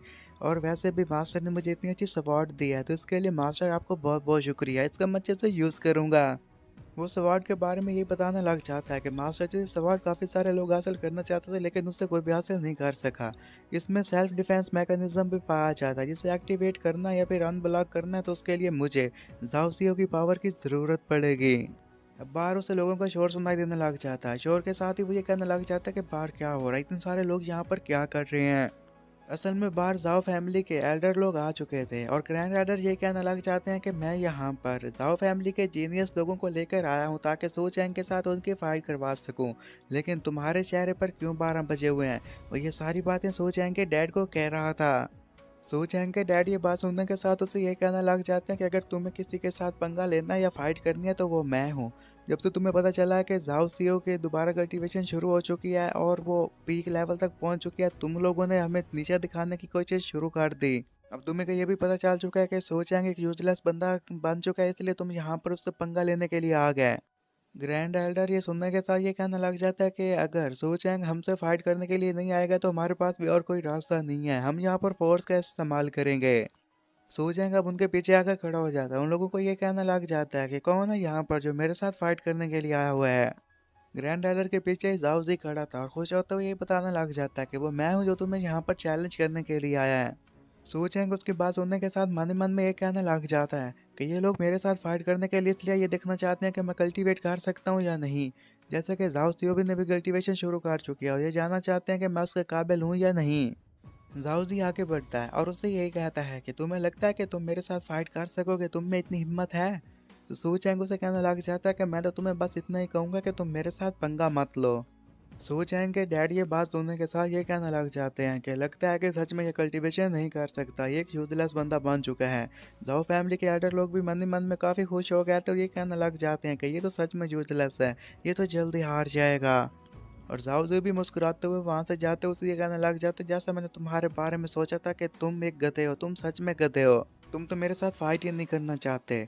लेकिन आगे से सोचेंगे उसे कहने लग जाता है कि मैं तुम्हारे साथ इसलिए फाइट नहीं करना चाहता क्योंकि इसमें तुम मर जाओगे। उसकी ये बात सुनने के साथ एल्डर लोग, ज़ोंग और वहाँ पर सारे लोग ये सुनने के साथ काफ़ी हैरान हो जाते हैं। और ज़ाओज़ी फिर उसे कहने लग जाता है अगर तुम्हें अपने ऊपर इतना ही ज़्यादा भरोसा है तो क्यों ना हम लोग मार्शल अरीना में चलें, वहाँ पर दो दो हाथ हो जाएं। तो वो भी कहने लग जाता है कि हाँ मेरा भी यही ख्याल था, चलो वहाँ पर जाकर दो दो हाथ करते हैं और देखते हैं कि हम में से कौन सा स्ट्रॉन्ग है। अब वो दोनों ने तो अपनी जगह को डिसाइड कर लिया था। सोचेंग या देखने के साथ ही अपने सर्वेंट को ये कहते हैं कि तुम जल्दी से मिस्टर यांग को यहाँ पर बुला कर ले आओ। इस पर उसका सर्वेंट कहता है कि ठीक है जैसा आप कहें। मार्शल अरीना में वो दोनों पहुंच चुके थे और ऊपर खड़े हुए थे और बाकी के सारे लोग नीचे उनकी फाइट देखने के लिए तैयार खड़े थे। तो मिस्टर यांग जैसे ही वहां पर आ चुके थे तो उन्हें देखने के साथ ही सो चैंग उन्हें ये कहने लग जाते हैं कि मैं जानता हूँ कि मेरा बेटा एक इमॉर्टल है, लेकिन हो सकता है कि आज उसकी मौत हो जाए, तो आप उसकी हेल्प कीजिएगा।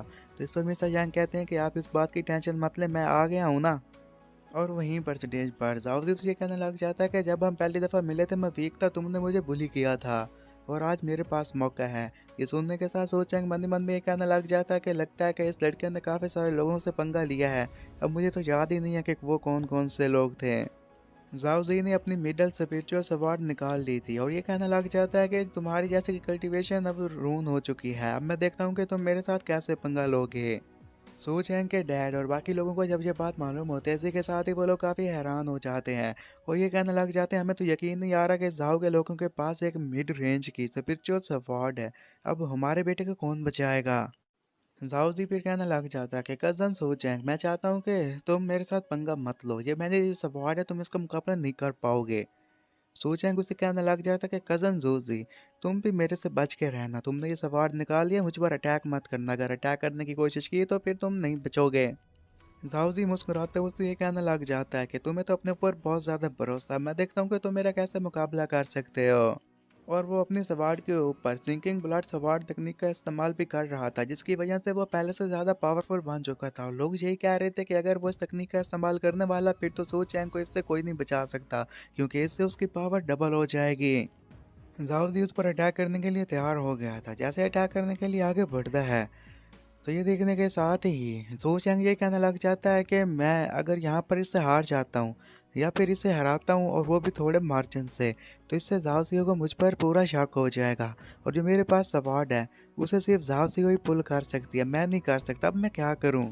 लेकिन फिर भी उसे कोशिश तो करना थी। अब जैसे ही ज़ाओ उस पर अटैक करने के लिए करीब आता है तभी ही उसके पास जो सवार्ड थी उस सवार्ड को आगे काट देता है। अब जाओ की सवार उसके सवार के साथ टकराती है, जिसकी वजह से उसकी सवार टूट जाती है और वहाँ पर इतना ज़्यादा प्रेशर रिलीज हुआ है जिससे बर्दाश्त कर पाना जाओजी के लिए मुश्किल होता है और वो पीछे जाकर गिरता है। वहाँ पर खड़े हुए सारे एडर लोग और बाकी के लोग ये देखकर काफ़ी हैरान हो गए थे। अब उन लोगों पर सोचें को जो शक था कि वो कल्टीवेशन नहीं कर पा रहा, उन्हें लगता है कि वो र्यूमर से, ऐसा बिल्कुल भी नहीं था, वो सच में काफ़ी पावरफुल था, उसने सिर्फ अपनी पावर को हाइड किया था। सू चैंग के डैड भी ये देखने के साथ काफ़ी शौक थे और ये कहने लग जाते हैं कि मुझे तो यकीन नहीं आ रहा कि मेरे बेटे ने अपनी पावर्स को इस तरह छुपा कर रखा हुआ था, इवन मुझे भी उस पर शक नहीं हुआ। सू चैंग ने जैसा कि उसे हरा दिया था, फिर वहाँ पर खड़े हुए बाकी जाओ फैमिली के लोगों को ये कहने लग जाता है क्या तुम में से कोई और है जो मेरे साथ आकर फाइट करना चाहेगा। इस पर ग्रैंड एडर ये बताने लग जाते हैं कि नहीं नहीं, हम में से अब ऐसा कोई नहीं है जो कि तुम्हारे साथ फाइट करने के लिए वहाँ पर आएगा। झाउसियो भी वहाँ पर आ जाती है। जैसे वहाँ पर आती है तो ये पूछने लग जाते हैं कि ग्रैंड एल्डर और झाउसी आप दोनों यहाँ पर क्या कर रहे हैं। ग्रैंड एल्डर तो ये सुनने के साथ ही ये कहने लग जाते हैं कि क्यों ना हम एक जगह पर बैठकर इसके बारे में बात करें, जबकि झाउसी यही बताने लग जाता है कि मैं इसके साथ फाइट करने के लिए आया था और इसने एक ही बार में मुझे हरा दिया। झाउसियो गुस्से में खड़ी हो जाती है और वो अपनी सवार निकालते हुए उन दोनों को ये कहने लग जाते हैं कि अगर आइंदा किसी ने सू चैंग को नुकसान पहुंचाने की कोशिश की तो फिर मैं खुद अपने हाथों से उसे मार दूंगी। सू चैंग जाओसियो की ये बात सुनने के साथ उसे ये कहने लग जाता है कि तुम्हें इतना ज़्यादा गुस्सा नहीं करना चाहिए, तो सिर्फ मुझसे बात करने के लिए आए थे और ये फाइट भी बहुत छोटी मोटी फाइट थी, तुम इन्हें कोई नुकसान मत पहुंचाना। और उसके पास जो सवार थी जो कि उसके मास्टर ने उसे दी थी, वो सवार वो जाओसियो की तरफ फेंकते हुए उसे ये कहने लग जाता है कि ये मेरी तरफ से तुम्हारे लिए गिफ्ट है, तुम इसे रख लो। सू फैमिली के लोग ये देखने के साथ ये कहने लग जाते हैं कि जो इसके पास सवार्ड है, ये सवार्ड तो काफ़ी कीमती लग रही है, लेकिन ये सवार्ड झाओ सीओ क्यों दे रहा है? लगता है कि लड़कियों के मामलों में पैसे खर्च करने में ये काफ़ी माहिर है। जबकि झाओ सीओ जैसे ही उस सवार्ड को पकड़ती है, उसी के साथ ही मन मन में ये कहने लग जाते हैं कि सवार्ड को देखने के साथ मुझे ऐसा लग रहा है कि ये मेरी बॉडी का ही हिस्सा है, ये मुझे काफ़ी फिट लग रही है। तो उसकी एम्प्रर उसे ये बताने लग जाती है कि ये एक इमॉर्टल ग्रेड की स्पिरिचुअल वेपन है। मुझे नहीं पता कैसे ये कहाँ से मिला है, लेकिन इसका जब भी यूज़ किया जाता है तो अगले का बच पाना काफ़ी मुश्किल होता है। जबकि उसकी बातें सुनने के साथ ही जाओ भी मन ही मन में ये कहने लग जाते हैं कि इतना कीमती वेपन उसने मुझे दे दिया और खुद यूज़ ही नहीं किया। झांसी अब सवार को नहीं रखना चाहती थी। वो सवार वापस लेते हुए कहने लग जाती है कि ये सवार तुम्हारी है तो तुम ही से रखो। जबकि इस बार सोचेंगे ये कहने लग जाता है कि कोई बात नहीं है, तुम इसे रख सकती हो। और मन ही मन में ये कहने लग जाता है कि ये जो मैं इसके लिए छोटी मोटी सी फेवर कर रहा हूँ, ये आगे जाके मेरे काफ़ी काम आएंगे। सोचेंगे उसे ये बात करने के बाद जैसे ही झाओ फैमिली के बाकी लोगों की तरफ देखता है तो सभी लोग काफ़ी हैरान खड़े हुए थे। उन्हें समझ में नहीं आ रहा था कि यहाँ पर ये सब कुछ क्या चल रहा है। फिर सोचेंगे उन सारे लोगों को ये कहना लग जाता है कि आप सभी लोग यहाँ पर आए, आपसे मिले हुए भी काफ़ी दिन हो चुके हैं और आप यहाँ पर आ ही चुके हैं, तो क्यों न एक जगह पर बैठ कर चाय पी जाए और खूब बातें की जाए। और जाओ फैमिली के लोग जब ये बात सुनते हैं इसी के साथ ही काफ़ी हैरान हो गए थे और ये कहने लग जाते हैं कि इसने तो कभी भी हमसे इस तरीके से बात नहीं की, आखिर आज ऐसा क्या होगा कि ये हमसे इस तरीके से बात कर रहा है। ज़रूर इसके पीछे कोई ना कोई मिशन होगा, हमें यहाँ से जान बचाते हुए भागना होगा। और वो लोग अब बहाना बनाने लग जाते हैं कि हमें वापस आना होगा, बाकी लोगों की देखभाल करनी होगी और किसी बीमार बंदे का नाम भी बता देते हैं। इतना सुनने के साथ ही सोचें कहता है अगर ऐसी बात है तो फिर तुम लोग जल्दी से वहाँ चले जाओ, मैं नहीं चाहता कि उससे कोई और ज़्यादा नुकसान हो। जाओ सीओ जब अपने एल्डर्स की ये बातें सुनते हैं इसी के साथ ही वो सोचें को ये कहने लग जाती है कि तुम लोग इन्हें इग्नोर कर दो, मुझे बिजनेस के बारे में तुमसे थोड़ी बहुत सी बात करनी है, चलो हम वहाँ पर चलते हैं।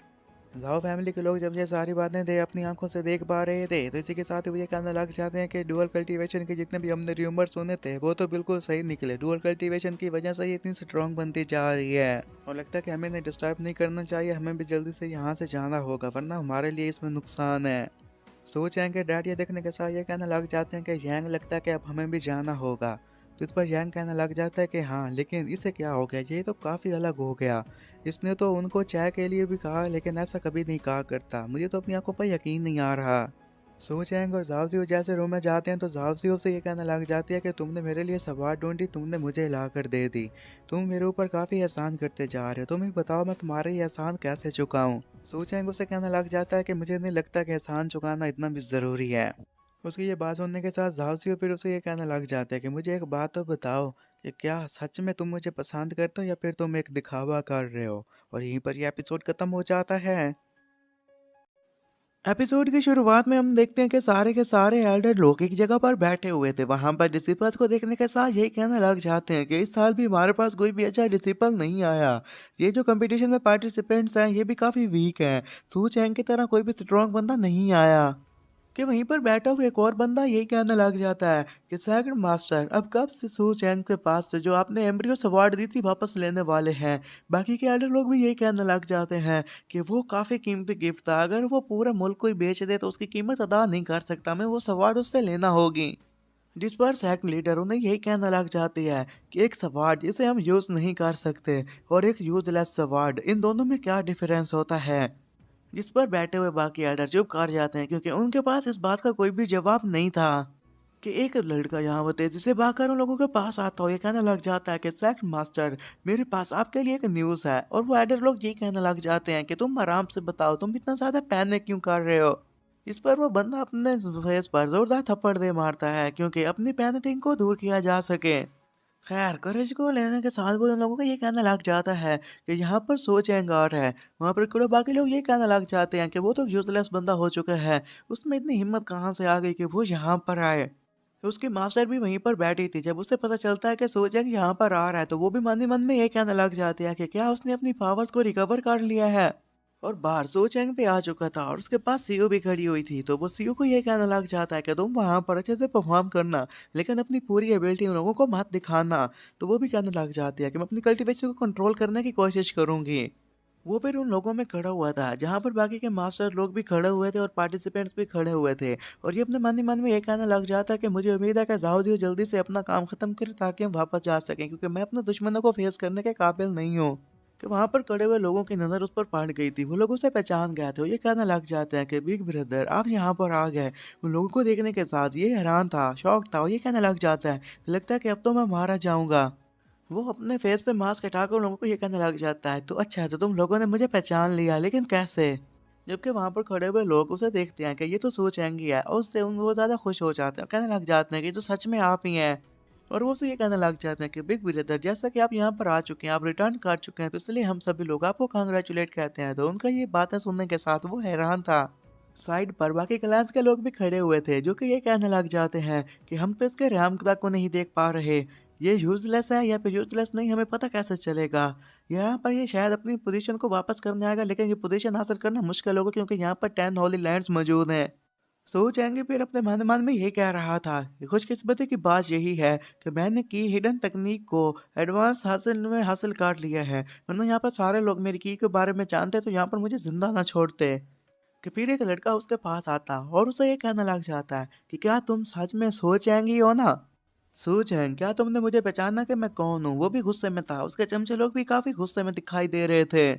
सूचैंग उसे कहने लग जाता है कि तुम्हारी इन हरकतों से मैं जरा बराबर भी इम्प्रेस नहीं हुआ, जिससे उसका गुस्से में और ज्यादा इजाफा हो जाता है। वो अपने मन में गुस्से से ये कहने लग जाता है कि मेरा नाम है शो हुआ, मैं great disciple of the great Elder हूँ। इसने मुझे पिछली बार हराया था और अब कह रहा है कि इसका मेरे ऊपर कोई इम्प्रेशन नहीं पड़ा। पर ऐसे लोग भी इस दुनिया में पाए जाते हैं। शो हुआ उसे कहने लग जाता है कि तुम तो एक वेस्ट बन चुके हो। तुम मुझे बताओ कि क्या तुम सच में यहाँ पर पार्टिसिपेट करना चाहते हो। जिस पर आगे से शो चैंग उसे बताता है कि नहीं, तुम्हें किसने कहा कि मैं यहाँ पर पार्टिसिपेट करने आया हूँ, बल्कि मैं तो यहाँ पर किसी की कंपनी देने के लिए आया हूँ। शो हुआ हैरान था और ये कहने लग जाता है कि मुझे यकीन नहीं आ रहा कि आखिर ये क्या कहने की कोशिश कर रहा है। ये यहाँ पर भला किसी कंपनी देने के लिए आ सकता है। और बाकी डिसिपल भी काफ़ी हैरान थे और ये कहने लग जाते हैं कि टेस्ट स्टोन की तरफ ज़रा देखो, क्योंकि वहां पर टेस्टोन के पास कोई और नहीं बल्कि जाओसियो खड़ी हुई थी। उसका लेवल काफ़ी हाई था, तो वो स्टोन काफ़ी ब्राइट कर रहा था और लोग उसे देखकर हैरान हुए हुए थे। इसी तरह अब उसका लेवल इंक्रीज करता जाता है और लोग ये कहने लग जाते हैं कि ये तो सेकंड इननेट ताओ बाडी तक पहुंच गई है। लेकिन नहीं, देखो, वो तो इननेट ताओ बाडी तक पहुंच गई है। वो अपनी जगह पर उनकी सेक्रेटरी तो खड़ी हो गई थी कि एडर लोग भी ये कहने लग जाते हैं कि लगता है कि एक और सोचेंगे यहाँ पर पैदा हो गई है। मुझे भी कहना लग जाता है कि इसका रेयान पहले से तो थोड़ा काम में दिखाई दे रहा है, लेकिन हाँ, इसकी जो रोशनी पैदा हो रही है वो काफ़ी तेज़ है। सैक लीडर हैरानी से अपनी जगह पर खड़ी थी, बाकी लोग भी हंस रहे तो कहने लग जाते हैं कि लगता है कि उस होली लैंड में एक और ताउस बॉडी मौजूद है। शू हुआ मन ही मन में कहता है कि क्या यही वो पर्सन है जिसकी सोचंग बात कर रहा था कि वो उसके साथ आया है। लेकिन ये भला कैसे पॉसिबल हो सकता है, एक ही वक्त में दो ताउस आपस में कैसे मिल सकते हैं। ऐसा तो मुमकिन नहीं हो सकता। और ऊपर से मैं यहाँ का सीनियर ब्रदर भी हूँ। ये जो सिस्टर यहाँ पर खड़ी है, अगर मैं और ये आपस में पैचअप कर लें तो इससे हम दोनों काफ़ी फेमस हो जाएंगे, बल्कि मेरा नाम भी काफ़ी फेमस हो जाएगा। और उसके चेहरे पर एक शैतानी मुस्कुराहट आ जाती है। उसके सामने सू चैंग खड़ा था, उसे साइड पर देखा तो कहने लग जाता है कि ट्रैश, तुम मेरा रास्ता मत रोको, मुझे आगे जाने दो। और मन में ये कहने लग जाता है कि मुझे जूनियर सिस्टर के साथ पैचअप करने को चेज करना होगा, इससे तो मैं बाद में निपट लूंगा। जबकि वो भी ये कहने लग जाता है क्या मैं यहाँ पर मैजिक का यूज करूँ, इसे सबक सिखाऊं। कि इतने में हम जावतियों को देखते हैं जो कि वहां पर स्टोन के पास खड़ी थी। तभी फुर्ती दिखाते हुए जल्दी से अपने मास्टर के करीब आकर खड़ी हो जाती है। वो काफी गुस्से में दिखाई दे रही थी और वो हुआ को ये कहने लग जाती है कि तुम यहाँ पर सोचैंग की तरह बेइज्जती नहीं कर सकते। वो उसने वहां पर फार्मेशन भी बना ली थी। उस फार्मेशन को देखने के साथ ही शोवा काफी हैरान हो गया था। बाकी के एल्डर लोग अपनी सीट पर खड़े हो जाते हैं, सभी के सभी काफी हैरान होते हैं और ये कहने लग जाते हैं हमें यकीन नहीं आ रहा कि ये तो सोचैंग के साथ आई है। फॉर्मेशन की वजह से शो हुआ नीचे की तरफ गिर गया था। फिर वो अपनी जगह पर खड़ो होकर ये कहने लग जाता है कि सो चैंग, तुम एक यूजलेस बंदे हो, तुम एक औरत का यूज कर रहे हो ताकि खुद की प्रोटेक्शन कर सको। जिस पर जाओ ये कहने लग जाते हैं कि तुम्हें किसने कहा कि वो यूजलेस बंदे हैं। एडर लोग ये कहने लग जाते हैं कि ये भला क्या कह रही है। अगर ये जो कुछ भी कह रही है ये ऐसा सच है तो ये सो चैंग आगे जाकर एक इमोर्टल किंग बन जाएगा। और अब उन लोगों को भी ऐसा लग रहा था कि ये तो इम्पॉसिबल सी बात है, तो ये पॉसिबल कैसे हो सकती है। वो अभी भी गुस्से में खड़ा हुआ था और वो ये कहने लग जाता है कि अगर तुम यूथलेस नहीं हो तो सू चैंग, क्यों ना फिर हम दोनों दो दो हाथ काट लें। सू चैंग आगे से फेस बनाकर कहने लग जाता है कि तुम्हें लगता है कि तुम मेरे के लड़ने के काबिल हो। मुझसे ये कहने लग जाता है कि पहले तुम जाओ सीओ के साथ मुकाबला करो, अगर तुम इसे हरा दोगे तो फिर मेरे साथ पंगा लेने के लिए आना। इतना सुन नहीं था कि जाओ सीओ भी काफी खुश हो जाती है। जाओ सीओ उससे पूछने लग जाती है कि आप ये जो कह रहे हैं कि सेकंड राउंड में आप उसके साथ लड़ेंगे, तो वो सेकंड राउंड क्या है। इस पर ये बताने लग जाता है कि जो यहाँ पर 3 राउंड पाए जाते हैं उसकी वजह से लैंड रिक्वायरमेंट मिलती है। फर्स्ट राउंड तो क्वालिफिकेशन का है, सेकंड राउंड में उस जगह को चूज करते हैं। वहाँ पर हमें चैलेंज दिए जाते हैं, उन्हें कंप्लीट किया जाता है। जो कंप्लीट करेगा वही जीतेगा, जो नहीं कंप्लीट करेगा वो हार जाएगा। जाओसी उसकी बात सुनते हुए कहती है कि ये जो बंदा आपके साथ ग्रोज रखता है इसकी इंटेंशन बहुत ही गलत है, क्या ना मैं इसे मदद चखाऊं। वो कहने लग जाता है कि वैसे दिखने में तो वो तुम्हें थोड़ा सा वीक दिख रहा होगा, मैं जानता हूँ कि तुम भी काफ़ी स्ट्रॉन्ग मान चुके हो, लेकिन फिर भी तुम उसे अंडरस्टिमेट नहीं कर सकती। तुम ज़रूर उससे अच्छी होगी इमोरल मेथड में, लेकिन स्पिरिचुअल मेथड में वो तुमसे काफ़ी एक्सपीरियंस बंदा है। लाउसी उसकी बात सुनने के बाद खुश हो जाती है और कहती है कि सूचेंग तुम तो मेरी काफ़ी ज़्यादा केयर करते हो। सूचेंग उसे कहने लग जाता है कि ऑफ कोर्स, क्योंकि ये मेरे लिए भी काफ़ी ज़्यादा इंपॉर्टेंट है, तुम जानते हो तुम मेरे लिए कितनी इंपॉर्टेंट हो। वहाँ पर बैठे हुए सारे एल्डर की तरफ देखते हुए ये कहने लग जाता है कि मुझे तो तुम्हारी ज़रूरत पड़ेगी, क्योंकि इन सभी लोगों से जो निपटना है, तमाम के तमाम लोग मेरे दुश्मन हैं। फिर वो उन्हीं के पास बैठी हुई सेक्रेटरी की तरफ देखे जा रहा था, जिससे वो काफ़ी ज़्यादा जेलस फील करते हो। कहने लग जाते हैं कि तुम उस औरत की तरफ क्यों देख रहे हो। सू चैंग झाओ को बताने लग जाता है कि वही तुम्हारी फ्यूचर में मास्टर होने वाली है, इसलिए मैं उसकी तरफ देख रहा हूँ। शियाओ जून जैसे ही सू चैंग की तरफ देखती है तो उसकी आंखों में काफ़ी हसरत हुई कहने लग जाती है कि सू चैंग तुम तो सच में वापस आ गए। सू चैंग भी मन ही मन में ये कहने लग जाता है कि जो पार्टी का पहले वाला ऑनर था ना, मुझे नहीं पता कि शियाओ जून के साथ उसने क्या किया, लेकिन मैं इन्हें डिसअपॉइंट नहीं करूंगा। सेकंड राउंड स्टार्ट होने वाला था तो सो चैंग साहब को कहने लग जाता है कि तुम्हें सेकंड राउंड के लिए तैयारी करना होगी और मैं चाहता हूँ कि तुम इसमें बहुत कुछ सीख जाओ। तो वो भी कहती है कि ठीक है। इम्प्रेस ये बात सुनते हैं तो वो भी फेस बनाकर ये कहने लग जाते हैं कि क्या ये हमें लड़ने के लिए कह रहा है। जब वो लड़ने के लिए जा रही थी तो पीछे से ये कहने लग जाता है कि आज मैंने देखा कि ये कितनी ज़्यादा जेलस फील करती है, इस तरह तो ये हर औरत को अपने दुश्मन बना लेगी। मैं चाहता हूँ कि फ्यूचर में ऐसा कुछ भी ना हो।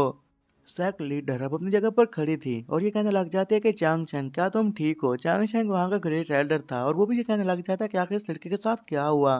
ग्रेट एल्डर फिर सो चैंग के पास जाकर उसे ये कहने लग जाते हैं कि तुम्हें पता है ना कि यहाँ से जिस किसी को निकाल दिया जाता है फिर उसे नहीं रखा जाता। तुम अपने साथ एक लड़की को लेकर आए, तुम चाहते हो कि तुम ये सेक्ट दोबारा ज्वाइन करो।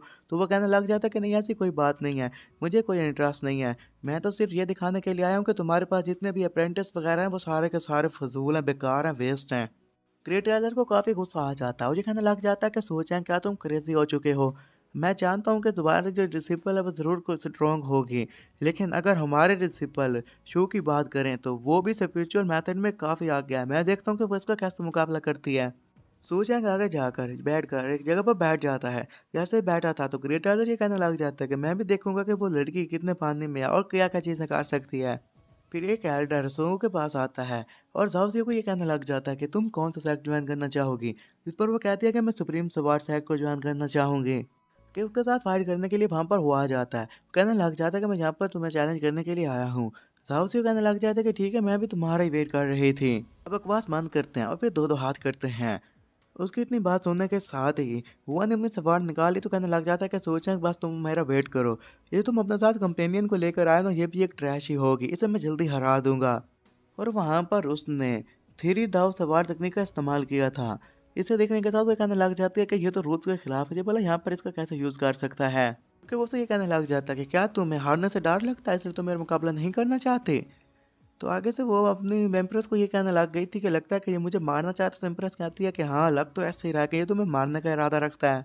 और उसकी इम्प्रेस उसे बताने लग जाती है कि धीरे धीरे सवार तकनीक के बारे में मुझे थोड़ा बहुत तो पता है, तो उसके बारे में जो कुछ जानते हो तुम्हें मैं बता दूंगी, लेकिन तुम्हें इसके लूप होल्स को और सोल्यूशंस के बारे में खुद ही डिसाइड करना होगा।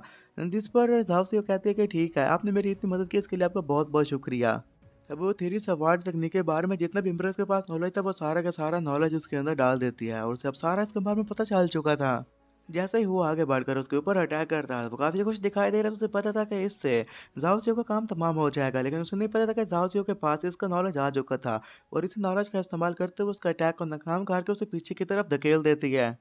जैसे ही हुआ पीछे हटा था वो ये कहने लग जाता है मुझे यकीन नहीं आ रहा कि इसने स्वॉर्ड ऑफ जस्टिस डे को कैसे नाकाम कर दिया, क्योंकि एक जीनियस मॉन्क जो कि पीक ऑफ फाउंडेशन बिल्डिंग का होता है वो भी इसे कैच नहीं कर सकता, लेकिन इसने कैच कर लिया। इम्प्रेस यही कहना लग जाती है कि अगर तुम्हारी बात की जाए, तुम्हारे पास प्योर ब्लड है, तुम्हारे पास एक्सीलेंट टैलेंट है और ऊपर से मेरे पास जो अंडरस्टैंडिंग है वो मैं सही से यूज़ नहीं कर पा रही। मुझे नहीं पता कि सामने वाले को कितना ज़्यादा नुकसान हुआ है। सू चैंग जो कि साइड पर बैठा हुआ था तभी वहां पर जैसे अपनी पावर रिलीज करता है, उसके इर्द गिर्द जितने भी डिसिपल लोग थे ना, कुछ गिरते हैं कुछ वहां से भाग जाते हैं क्योंकि वो प्रेशर को हैंडल नहीं कर पा रहे थे। वो भी बैठा हुआ अपने मन ही मन में ये कहना लग जाता है कि जो इम्प्रेस बाय है ना, उसने 3D सवार तकनीक के बारे में जावसियो को सब कुछ बता दिया, ये तो मेरे लिए ब्लेसिंग हो गई। वो वहां पर बैठा था, पावर रिलीज कर रहा था। कुछ लोग तो उसे देखकर हैरान हो गए थे, लेकिन कुछ लोग उसे देखकर काफी खुश हो गए थे। वो भी वहाँ पर बैठा हुआ ये कहने लग जाता है कि लगता है कि अब मुझे सब कुछ रियलाइज़ हो गया। बाकी लोग भी ये कहने लग जाते हैं कि इसे भी सब कुछ पता चल चुका है। क्योंकि ये यहाँ पर बैठा हुआ था। ये शो हुआ कि मूव्स देख रहा था और शो हुआ कि मूव देखने के साथ ही इसने 3 डेज़ अवार्ड्समैनशिप के बारे में सब कुछ सीख लिया। ये भला कैसे पॉसिबल हो सकता है? ये तो कोई आम बंदा नहीं हो सकता बल्कि ये तो एक मॉन्स्टर है। वहाँ पर खड़े हुए लोग भी काफ़ी हैरान थे। ये कहने लग जाते हैं कि लगता है कि ये वो बंदा है जो कि हर चीज़ के बारे में जान लेता है। खैर इस सब कुछ सीखने के साथ ही वो झाओसियो को ये बताने लग जाता है कि झाओसियो, अब मुझे थ्री डेज सवार तकनीक के बारे में सब कुछ पता चल चुका है और मुझे ये भी पता है कि इस सब की वजह से उसने अपनी सवार्समैनशिप खो दी है। झाओसियो कहने लग जाता है कि ठीक है, मैं आपकी बात अच्छे से समझ गई। अब मैं लोगों को दिखा दूंगी कि जो कोई भी सूचेंग को नुकसान पहुंचाने की कोशिश करेगा उसके साथ मैं क्या करती हूँ। और यहीं पर यह एपिसोड खत्म हो जाता है। एपिसोड की शुरुआत में हम देखते हैं कि शू हुआ अभी भी अपनी हरकतों से बाज नहीं आ रहा था और अपनी सवार निकालते हुए कहने लग जाता है कि मैंने तुमसे जो कुछ भी कहा उससे मुझे जरा बराबर भी शर्म नहीं आ रही। अब तुम मेरी अपनी सवार की पावर देखना। ये देखते साथ ही सो चैंग जाओ सेओ को ये कहने लग जाता है कि ये जो 3 डेज ऑफ सवार्समैनशिप है ना, ये तो आज स्ट्रॉन्ग होगी, लेकिन अभी भी तुम्हारे पास वक्त है। जब उसके सही तरीके पर तुम अटैक करोगी तो हो सकता है कि उसके अटैक नाकाम हो जाए। उसकी ये बात जाओ सियासी से समझ गई थी। जाओ अब सीधा जाकर उसी के वीकनेस पर अटैक करना शुरू कर देती है और ये देखने के साथ हुआ काफ़ी हैरान हो जाता है और कहने लग जाता है कि मुझे तो यकीन नहीं आ रहा आखिर इसके फ्लास के बारे में कैसे पता चला। वो अभी भी उसका भरपूर तरीके से मुकाबला किए जा रही थी और ये सब कुछ देखने के साथ हुआ ये कहने लग जाता है कि लगता है कि इस ब्लाइंड कैट के पास कुछ तो ऐसा आ चुका है जिसकी वजह से ये मेरी कमजोरियों के बारे में जान चुकी है। सो चैंग ये देखने के साथ ये कहने लग जाता है कि इसकी स्वॉर्ड की पावर वीक होती जा रही है और स्पिरिचुअल पावर भी एक जगह पर नहीं ठहर रही। उसे एडजस्ट करने में से काफ़ी डिफ़िकल्टी हो रही है और ये काफ़ी नहीं होगा। मुझे लगता है कि ये जल्दी हार जाएगा। जाओ अब इस फाइट को लेकर काफ़ी ज़्यादा सीरियस थी। जब उसके पास एक अच्छा मौका होता है इसी के साथ ही वो हुआ को एक ज़ोरदार किक दे मारती जिसे बर्दाश्त कर पाना हुआ के लिए काफ़ी मुश्किल काम था।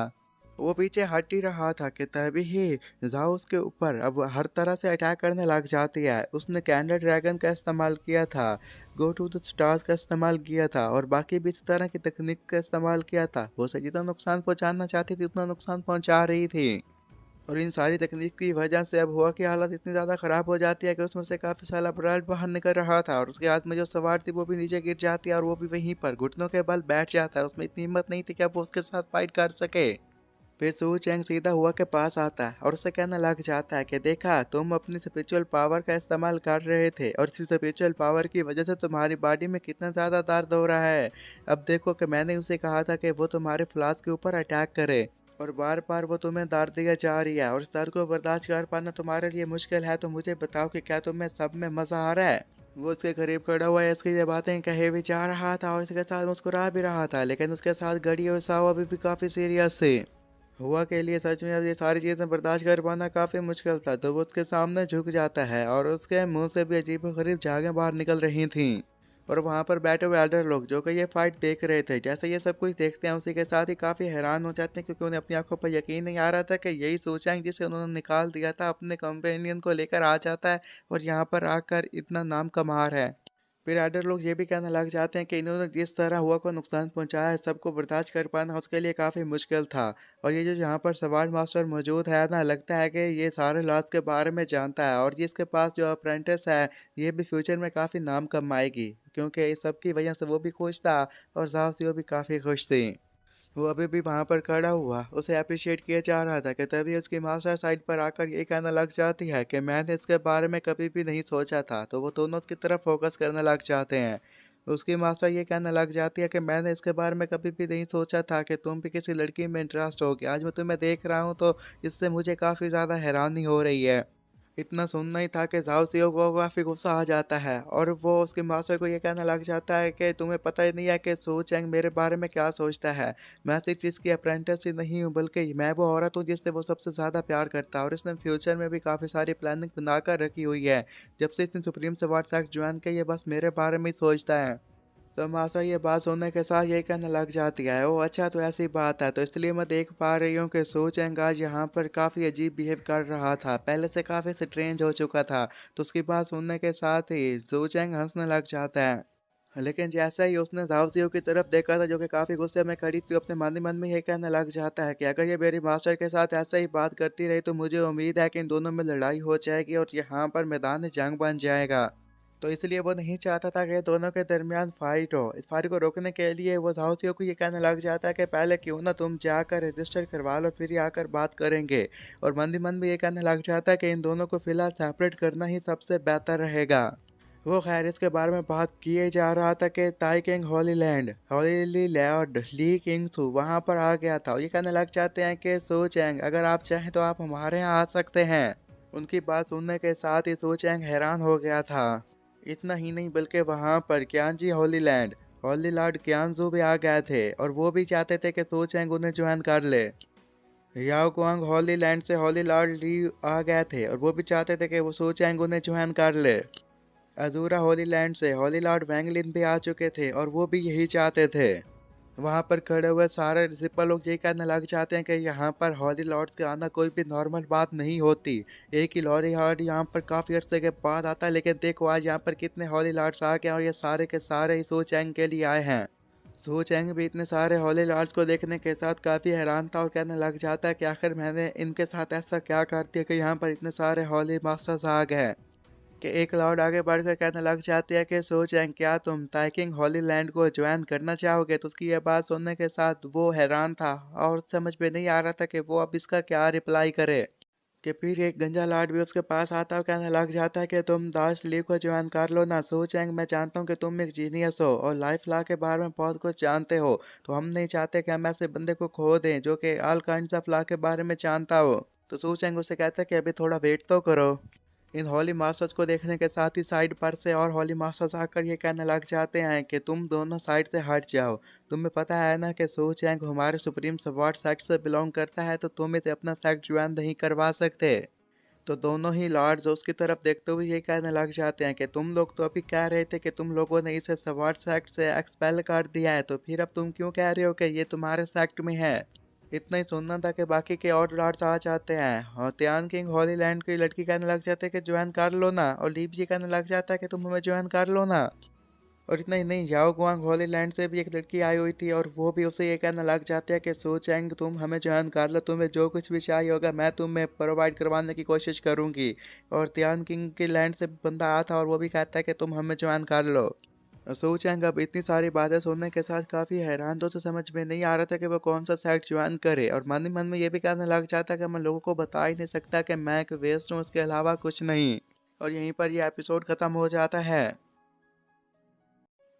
एपिसोड की शुरुआत में हम देखते हैं कि सो चैंग अपने मन ही मन में ये कहने लग जाता है कि यहाँ पर जितने भी हॉली लॉर्ड्स मौजूद हैं वो इसलिए मेरे लिए लड़ रहे हैं क्योंकि उन्हें पता है कि मैं दोबारा से जीनियस बन गया हूँ और इन्हें अपने सेक्ट में मेरी ज़रूरत है। और अगर यहाँ पर ऐसा ही चलता रहा और मैंने कुछ अच्छा सा काम ना किया तो मेरी जो ओरिजिनल स्ट्रेंथ है वो यहाँ पर एक्सपोज हो जाएगी, सभी लोगों को पता चल जाएगा कि मैं इतना स्ट्रांग नहीं हूँ, तो मेरे लिए मुश्किलात बढ़ जाएंगी। और इतना ही नहीं बल्कि अगर जाओ सीओ को भी इसके बारे में पता चल गया कि मैं उससे झूठ बोल रहा हूँ तो फिर तो मेरे लिए और भी अच्छा नहीं है, और जो मेरे साथ आगे होगा उसे मैं इमेजिन ही नहीं कर सकता। कि एक गंजा लॉर्ड उसके पास आकर ये कहने लग जाता है कि मेरे दोस्त तुम बताओ तुमने इसके बारे में क्या सोचा, जबकि वो उससे कहने लग जाता है कि तुमने अभी क्या कहा। तो गंजा लॉर्ड ये कहने लग जाता है कि सोच अगर तुम इसके लिए एग्री कर जाओ तो मेरे पास जो 1000 मैकेनिक्स की तकनीक है वो मैं तुम्हें सिखा दूंगा। बाकी के लॉर्ड्स और लॉर्ड्स ये बातें देखने के साथ ही ये कहने लग जाते हैं कि लगता है कि ये पगला चुका है। ये तकनीक तो सिर्फ आने वाले मास्टर को ही बताई जाती है और ये इसे बताने के लिए तैयार है, लगता है कि ये हर सूरत में इस बंदे को हायर करना चाहता है। सो चैंग उसकी बात सुनने के साथ कहने लग जाता है कि एक मिनट मुझे सोचने का वक्त तो दे दो। बाकी के लॉर्ड्स फिर उन यही कहने लग जाते हैं कि अगर तुम चाहो तो तुम हमारे साइड को हॉली लॉर्ड के तौर पर ज्वाइन कर सकते हो, हम अभी रिटायरमेंट ले लेंगे और ये डील इतनी भी बुरी नहीं है। कुछ तो फेरी वेपन देने के लिए भी तैयार थे। जाओ साइड पर खड़े हो ये सब कुछ देख रही थी, उसका गुस्सा बढ़ जाता है, ये कहने लग जाता है कि मैं जानती हूँ कि सो चैंग मेरा पहला प्यार है और सिर्फ आखिरी प्यार है। ये लोग उसके लिए फाइट कर रहे हैं, मुझे ये देखकर बिल्कुल भी अच्छा नहीं लग रहा। तो उसकी इम्प्रेस कहती है कि फिलहाल तुम देखते जाओ कि सो चैंग आगे करता क्या है। इम्प्रेस उसे ये भी कहने लग जाती है कि हम यहाँ पर सिर्फ इसलिए आए हैं ताकि तुम्हारी ट्रेनिंग अच्छी से की जाए, तुम्हें अच्छे से टीचर ढूंढ कर दे दी जाए। तो वो भी कहती है कि हाँ तुमने ये बात तो सही कही है, सो चैंग मेरे लिए अच्छी सी टीचर ही ढूंढेगा। सारे लॉर्ड्स इस बात को लेकर अभी भी झगड़ रहे थे, तो सू चैंग उन्हें कहता है कि तुम लोग ऐसा क्यों कर रहे हो। तो एक लॉर्ड उसे ये बताना लग जाती है कि हम ये सब कुछ इसलिए कर रहे हैं, हम चाहते हैं कि तुम हमारे सेट को ज्वाइन कर लो, क्या ये तुम्हें अच्छी बात नहीं लगी। सो चैंग उन लॉर्ड को ये कहना लग जाता है कि मैं जानता हूँ कि तुम सभी लोग चाहते हो कि मैं तुम्हारे सेट को ज्वाइन कर लूँ, तुम सभी लोग इसके लिए अच्छी सी कोशिश भी कर रहे हो, लेकिन इसको चॉइस मैं ही करूँगा कि मुझे कहाँ जाना है कहाँ नहीं जाना। तो एक लॉर्ड फिर पूछ ही लेता है कि हाँ तुम ही बता दो कि तुम्हें किस सेक्ट को ज्वाइन करना है, और सभी लोग काफी एक्साइटेड थे, वो जानना चाहते थे कि ये किस सेक्ट में जाना चाहता है। तो सू चैंग उन्हें बता देता है कि मैं सुप्रीम सपोर्ट सेक्ट ज्वाइन करना चाहता हूँ। तो एक लाड़ ये बात सुनने के साथ ही ये कहने लग जाता है कि आखिर ऐसा तुम क्यों चाहते हो, तुम्हें पता है ना कि उन्होंने तुम्हें अपने स्कूल से एक्सपेल कर दिया था, फिर भी तुम उन्हें ही ज्वाइन करना चाहते हो। सो चैंग उन्हें कहने लग जाता है कि नहीं ऐसी बात नहीं है, बल्कि स्वॉर्ड सेक्ट में कुछ ऐसे लोग मौजूद हैं जिनके साथ मैं रहना चाहता हूँ, मैं उनसे जुदा नहीं हो सकता। इम्प्रेस उसकी ये बात सुनने के साथ ये कहने लग जाती है कि लगता है कि सू चैंग जो भी कह रहा है अच्छा ही कह रहा होगा, जबकि ये सब कुछ देखने के साथ ही तो वो फिर भी कहने लग जाती है कि सू चैंग सच में मुझसे प्यार करता है, ये बिल्कुल वैसा का वैसा ही जैसा पहले हुआ करता था। जबकि सू चैंग अपने मन ही मन में काफ़ी ज़्यादा घबराया हुआ था और ये कह रहा था कि फिलहाल मैं स्वॉर्ड सेट के बारे में काफ़ी सारी चीज़ें जानता हूँ, तो वहाँ पर एडजस्ट करना आसान होगा, और ऊपर से मैं ये भी नहीं चाहता कि बाकी लोगों को मेरी आइडेंटिटी के बारे में भी पता चल जाए, तो ये मेरे लिए अच्छी डील होने वाली है। और स्वॉर्ड सेट के लोगों को जब इसके बारे में पता चलता है तो वो तो काफ़ी खुश हो जाते हैं, जबकि बाकी सेट के लोग काफ़ी हैरान हो गए थे। और वो उसके पास आकर ये कहने लग जाते हैं कि हमने तुम्हारे साथ जो कुछ भी बुरा भला किया था ना, तुमने उसे बिल्कुल भी इग्नोर कर दिया, और देखो आज तो हम दोबारा से स्वॉर्ड सेट ज्वाइन करने के लिए तैयार हो गए, हम इसके लिए काफ़ी शर्मिंदा, हम तो अभी काफ़ी ज़्यादा शर्म आ रही है। बाकी के एल्डर जो कि उसे अपने सेक्ट में रखना चाहते थे, वो भी ये सब कुछ देखने के साथ खुश हो जाते हैं और ये कहने लग जाते हैं कि वेल जो कुछ भी यहाँ पर हुआ काफ़ी अच्छा हुआ, फिलहाल तो हम सभी लोग यहाँ से जा रहे हैं, और अगर किस्मत ने साथ दिया तो हमारी मुलाकात जल्द ही होगी। और गंजा लॉर्ड भी वहाँ से जाते हुए ये कहने लग जाता है कि सो चैंग तुम्हें तो यहाँ पर सारे लाश के बारे में भी पता है, इस बात को देखकर मुझे काफ़ी ज़्यादा खुशी हुई, और वह सभी लोग वहाँ से चले जाते हैं। और वो लोग जा ही रहे थे कि उन्हीं में से फिर एक लड़की ये भी कहने लग जाती है कि अगर आज की बात की जाए तो इसने जैसे हुआ को हराया, यहाँ पर इसने अपनी इज्जत दोबारा से कमा ली, ये लोग उसे एक बार बात सुनने के लिए तैयार नहीं थे, बल्कि देख भी नहीं सकते थे, लेकिन आज देखो इसकी आवाज़ सुनने के लिए सभी लोग बेताब हैं।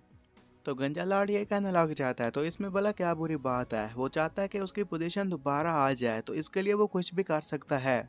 उसकी बात सुनने के साथ ही लॉर्डेस ये कहने लग जाती है कि हाँ मुझे लगता है कि ये सब कुछ हॉली लॉर्ड का ही प्लान होगा, अब हम सब कुछ अच्छे से समझ गए हैं कि उसके ज़हन में क्या चल रहा है। जबकि सोचेंग अपने मन ही मन में ये कहने लग जाता है कि वेल अब कोई भी डिफरेंस नहीं है, मैं जानता हूँ कि मैं यूजलेस पर्सन हूँ, अगर मैं मॉन्क्स के हाथों लग जाऊँ या फिर मैं वुल्व्स के हाथों लग जाऊँ, वो भी एक लैम्प की तरह, तो इसमें कोई डिफरेंस नहीं है।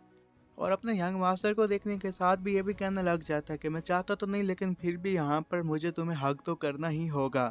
कि यंग मास्टर आगे बढ़ते हैं और वो सीधा जाओसियो के पास जाकर ये कहने लग जाते हैं कि मिस जाओ आप यहाँ पर आई, हमारी खुशी में और ज़्यादा इजाफा हो गया, अब आप यहाँ पर आइए और अपनी आइडेंटिटी को रेगुलेट कर लीजिए। जिस पर जाओसियो काफ़ी खुश हो जाती है और सूचैंग को कहती है कि मैं वहाँ पर जाकर जल्दी वापस आ जाऊंगी, तो वो कहता है कि यह तो अच्छी बात है, तुम जल्दी वापस आना। उसके जाते साथ ही पीछे से अब सू चैंग की मास्टर आ जाते हैं और ये कहने लग जाती है कि मैं अब जान चुकी हूँ कि तुमने इन सब के लिए कितनी ज़्यादा कुर्बानियाँ दी हैं, तुमने काफ़ी ज़्यादा सफ़र किया, ये सब कुछ तुमने इसलिए किया ताकि यहाँ पर तुम दोबारा काउंसिल के सामने आ सको और एल्डर्स को दिखा सको कि तुम कितने काबिल हो। उसकी बातें सुनने के साथ सू चैंग मन ही मन में ये कहने लग जाता है कि मेरा तो ऐसा बिल्कुल भी मतलब नहीं था, मैं तो यहाँ पर झाओसियो का इस्तेमाल करके सुप्रीम सवार सेट का जो ड्रेयर है उसे हासिल कर लूँगा। जबकि मास्टर आगे बढ़कर उसके माथे पर फिंगर रखते हुए कहने लग जाती है कि मुझे नहीं पता था कि तुम इतनी अच्छी एक्टिंग भी कर लेते हो, तुमने तो मुझे भी इसके बारे में नहीं बताया जो तुमने प्लान बनाया। मास्टर की ये हरकतें देखने के साथ ही वो हैरान था और ये कह रहा था कि मुझे यकीन नहीं आ रहा कि मास्टर तो मेरी रिस्पेक्ट करते हैं। और उसकी मास्टर ये भी कहने लग जाती है कि मैं जानती हूँ कि तुम्हारी इंटेंशन क्या है, वो बिल्कुल अच्छी हैं, तो मुझे एक डिसिपल से और कुछ नहीं चाहिए।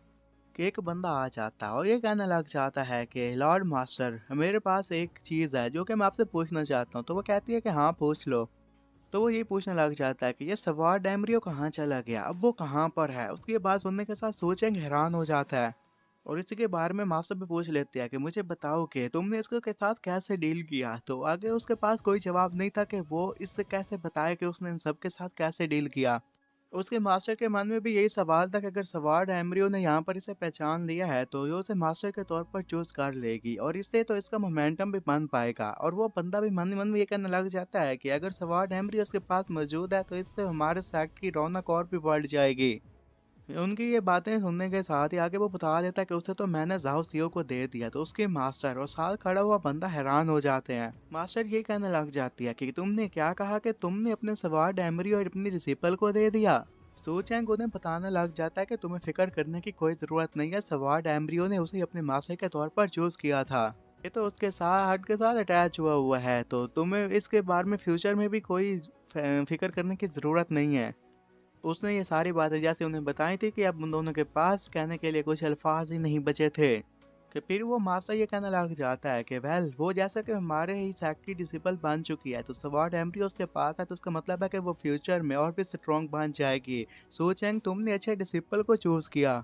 और उसकी मास्टर मन मन में ये कहने लग जाती है कि इसके पास तो इतनी टेरिफाइंग पावर है और क्या सवार्डमैनशिप टैलेंट इसने अपने बलबूते पर खड़ा किया। मुझे नहीं पता कि अब इसके पास और ज़्यादा पावर है। कि फिर झाओसियो भागते भागते आ जाती है, कहने लग जाती है कि अब तुम और मैं सेम ही सेक्ट से बिलोंग करते हैं। तो सोचें कहने लग जाता है कि ये तो अच्छी बात है। और मन ही मन में ये कहने लग जाता है कि ऐसे यहाँ पर मेरी सेफ्टी बिल्कुल तुम्हारे ही हाथों में है। फिर वो ये कहने लग जाता है कि मास्टर अब हमारे जाने का वक्त हुआ चाहता है, तो आप इजाज़त दीजिए। और मन ही मन में ये कहने लग जाता है ज़्यादा देर तक यहाँ पर मैं नहीं रुक सकता, क्योंकि मेरी आइडेंटिटी रिवील हो गई तो यहाँ पर गड़बड़ हो जाएगी।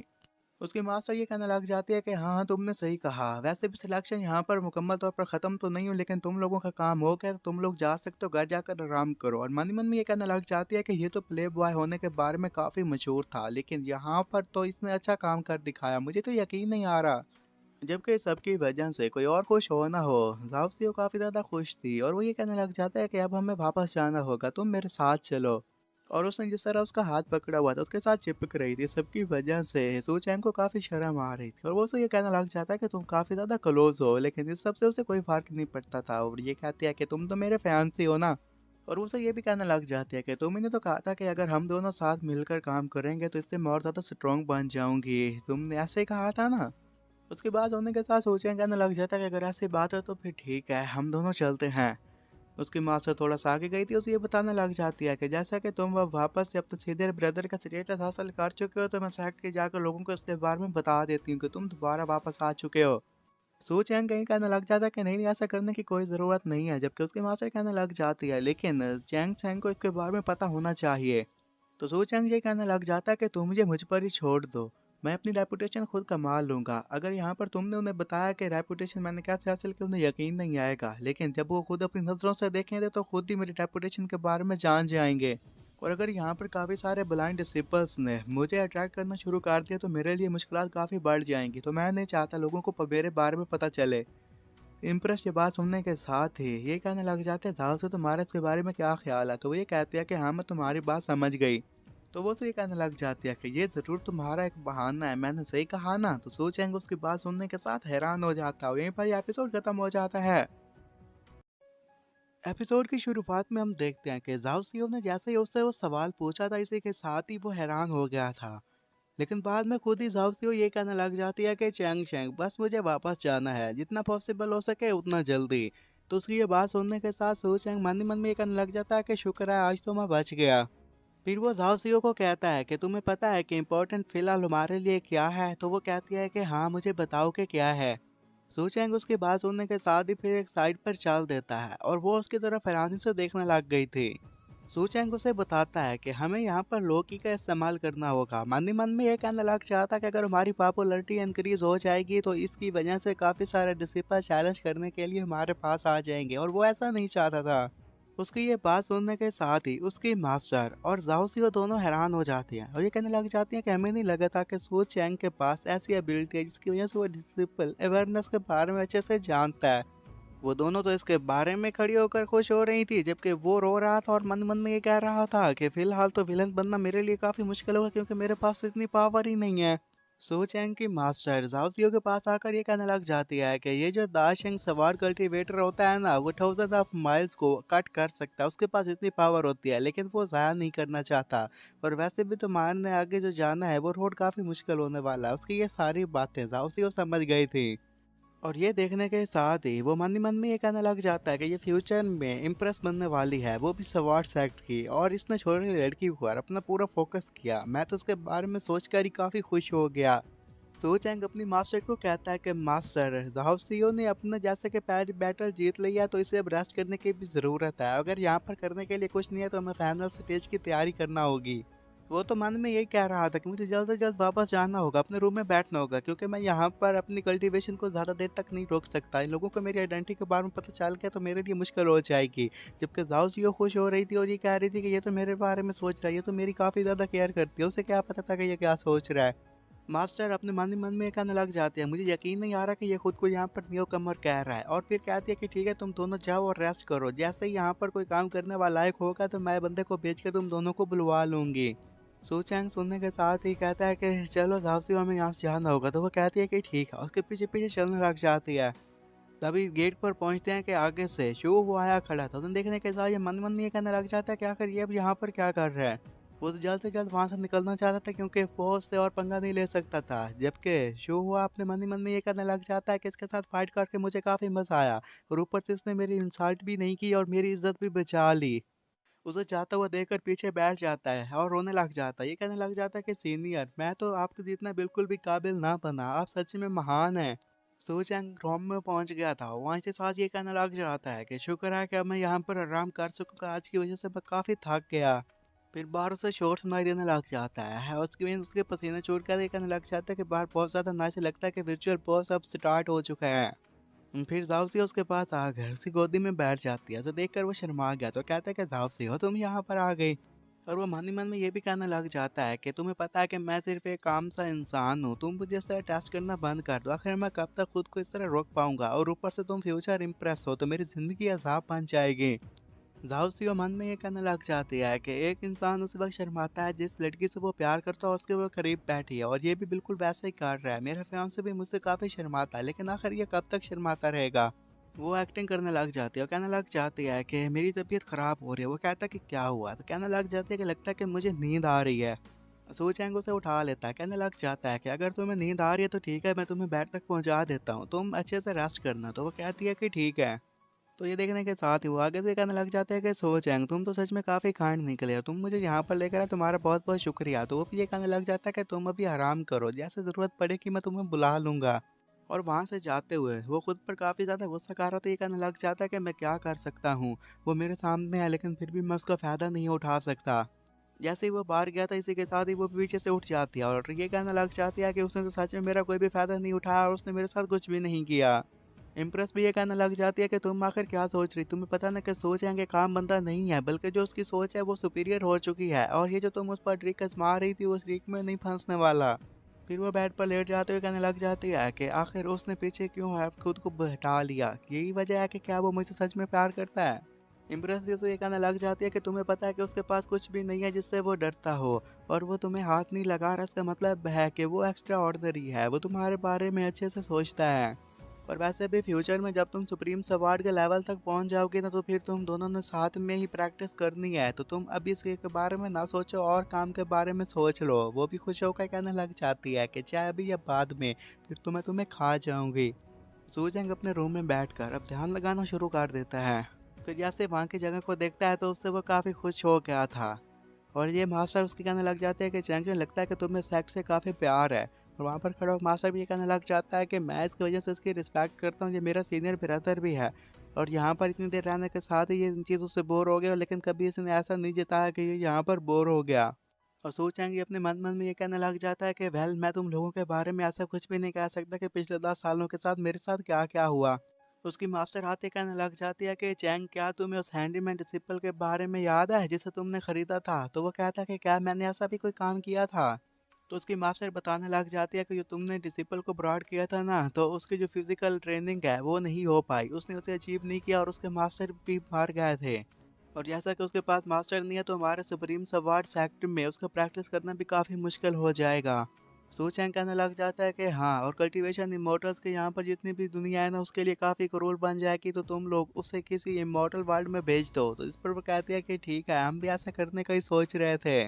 सू चैंग इसके बारे में बात कर रहा था कि तभी फिर उसे कुछ झलकियाँ आने लग जाती हैं और वो वहीं पर हक्का बक्का खड़ा हो गया था।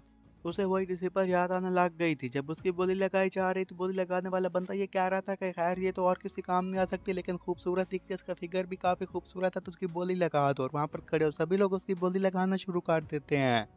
तो उसकी बोली 10 से स्टार्ट हुई थी, कुछ 10 टाइल्स देता है, कुछ 15, कुछ 20। सो चैंग भी वहीं पर आया हुआ था और उसने उसके लिए 500 टाइल्स लगाई थी। फिर उसके पास जाकर कहता है कि तुम मेरे साथ हो, मैं तुम्हें इमोर्टल गेट लेकर जाऊंगा और वहां पर तुम्हें पर्सनली टीच करूंगा। तो उसे उस पर भरोसा था, तो उसके साथ चल पड़ती है। और वो लड़की फिर हमें ये बताने लग जाती है कि मुझे ऐसा लगा था कि वो मुझे अपने साथ लेकर जाएगा, मेरे लिए बेनिफैक्टर के तौर पर काम करेगा, लेकिन ऐसा कुछ भी नहीं हुआ, क्योंकि ये वहां पर जाते साथ ही उससे मारना पीटना शुरू कर देता है।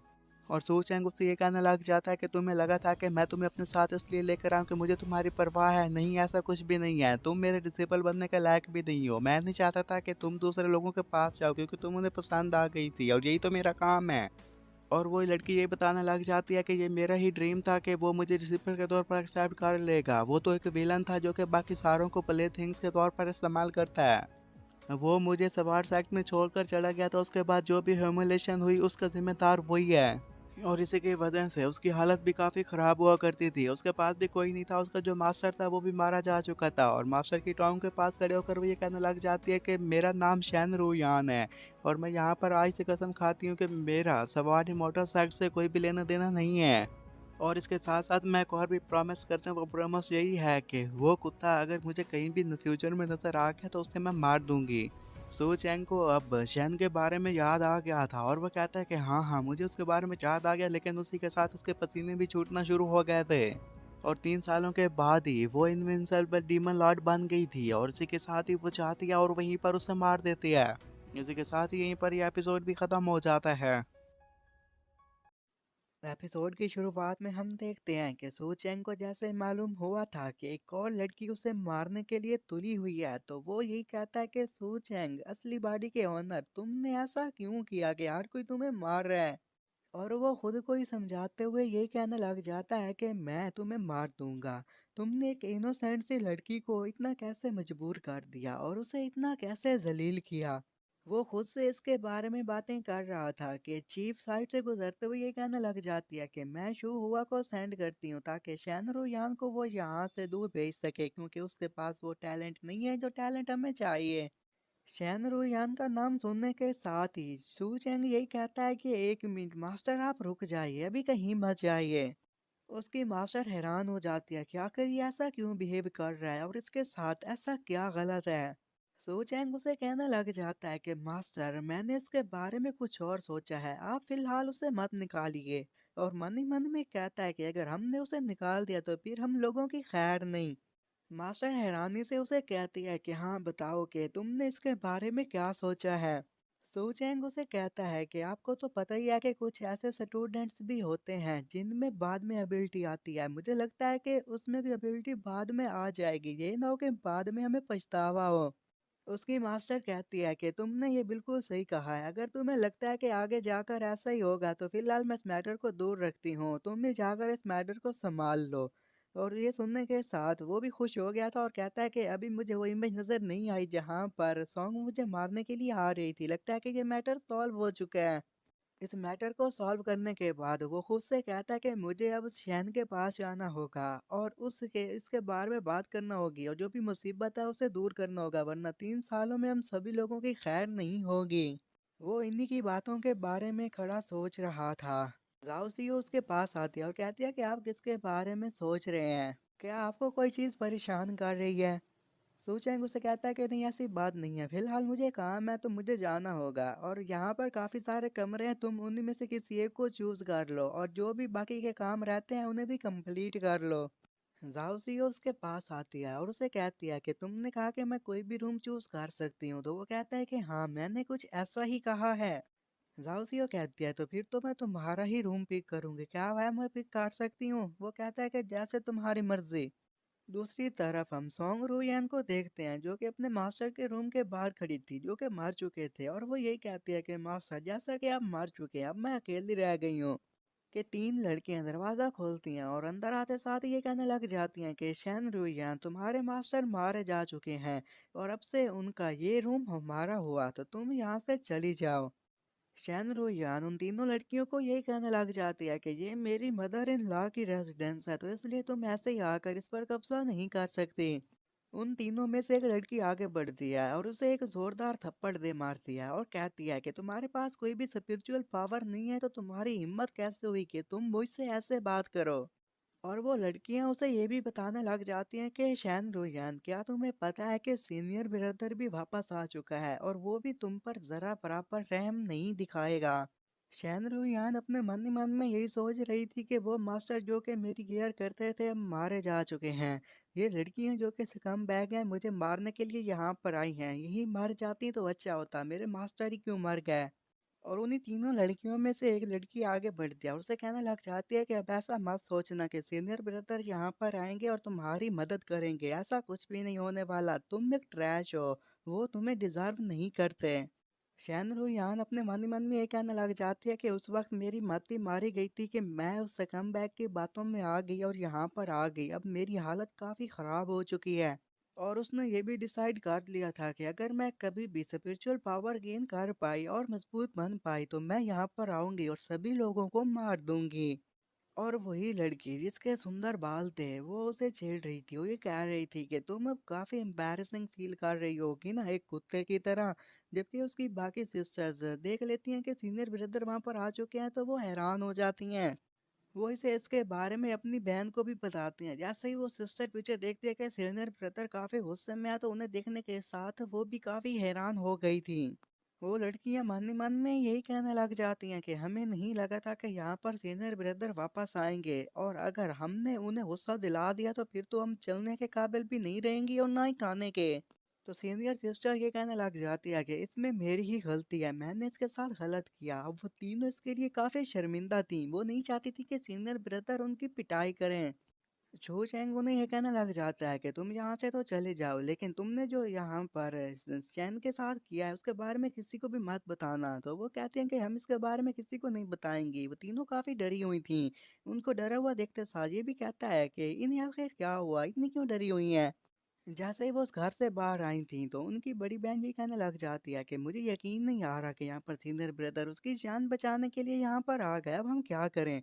उसकी बाकी बहनें कहती हैं कि वो उसे बचाने के लिए यहाँ पर आ गया, हमें नहीं लगा कि वो आएगा, और उसने ये भी कहा है कि हम किसी को ना बताएं कि हमने यहाँ पर क्या काम किया।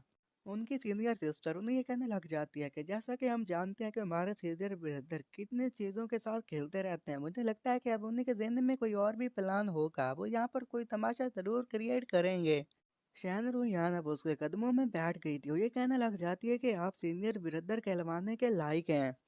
तो सो चैंग अपना हाथ आगे बढ़ाता है और उसे कहता है कि क्या तुम ठीक हो। तो वो उसे ये कहती है कि हाँ मैं तो ठीक हूँ, लेकिन तुम कौन हो। जिसके बारे में सोचा मन ही मन में ये सोचता कि क्या मुझे इसे अपनी आइडेंटिटी बता देनी चाहिए या अभी और वेट करना चाहिए। शहन रुयान अब काफ़ी खुश हो गई थी और उसे ये कहने लग जाती है कि मुझे यकीन नहीं आ रहा कि आप इतने पावरफुल हैं, कि आते साथ ही वो तीनों लड़कियां डर के मारे यहाँ से भाग गईं। सो चैंग भी मन ही मन में ये कहने लग जाता है कि ये भी जो सोच रही है वो मैं भी सोच रहा हूँ, कि मैं यहाँ पर जब आया था तो वो तीनों ऐसे भाग गए जैसे उन्होंने किसी घोस्ट को देख लिया हो।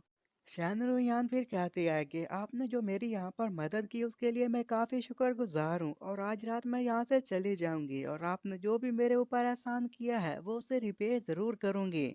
सो चैंग ने जैसे ही रिपेमेंट के बारे में सुना था तो वो काफ़ी हैरान हो गया था, उसे पता था कि इसकी रिपेमेंट का क्या मतलब है।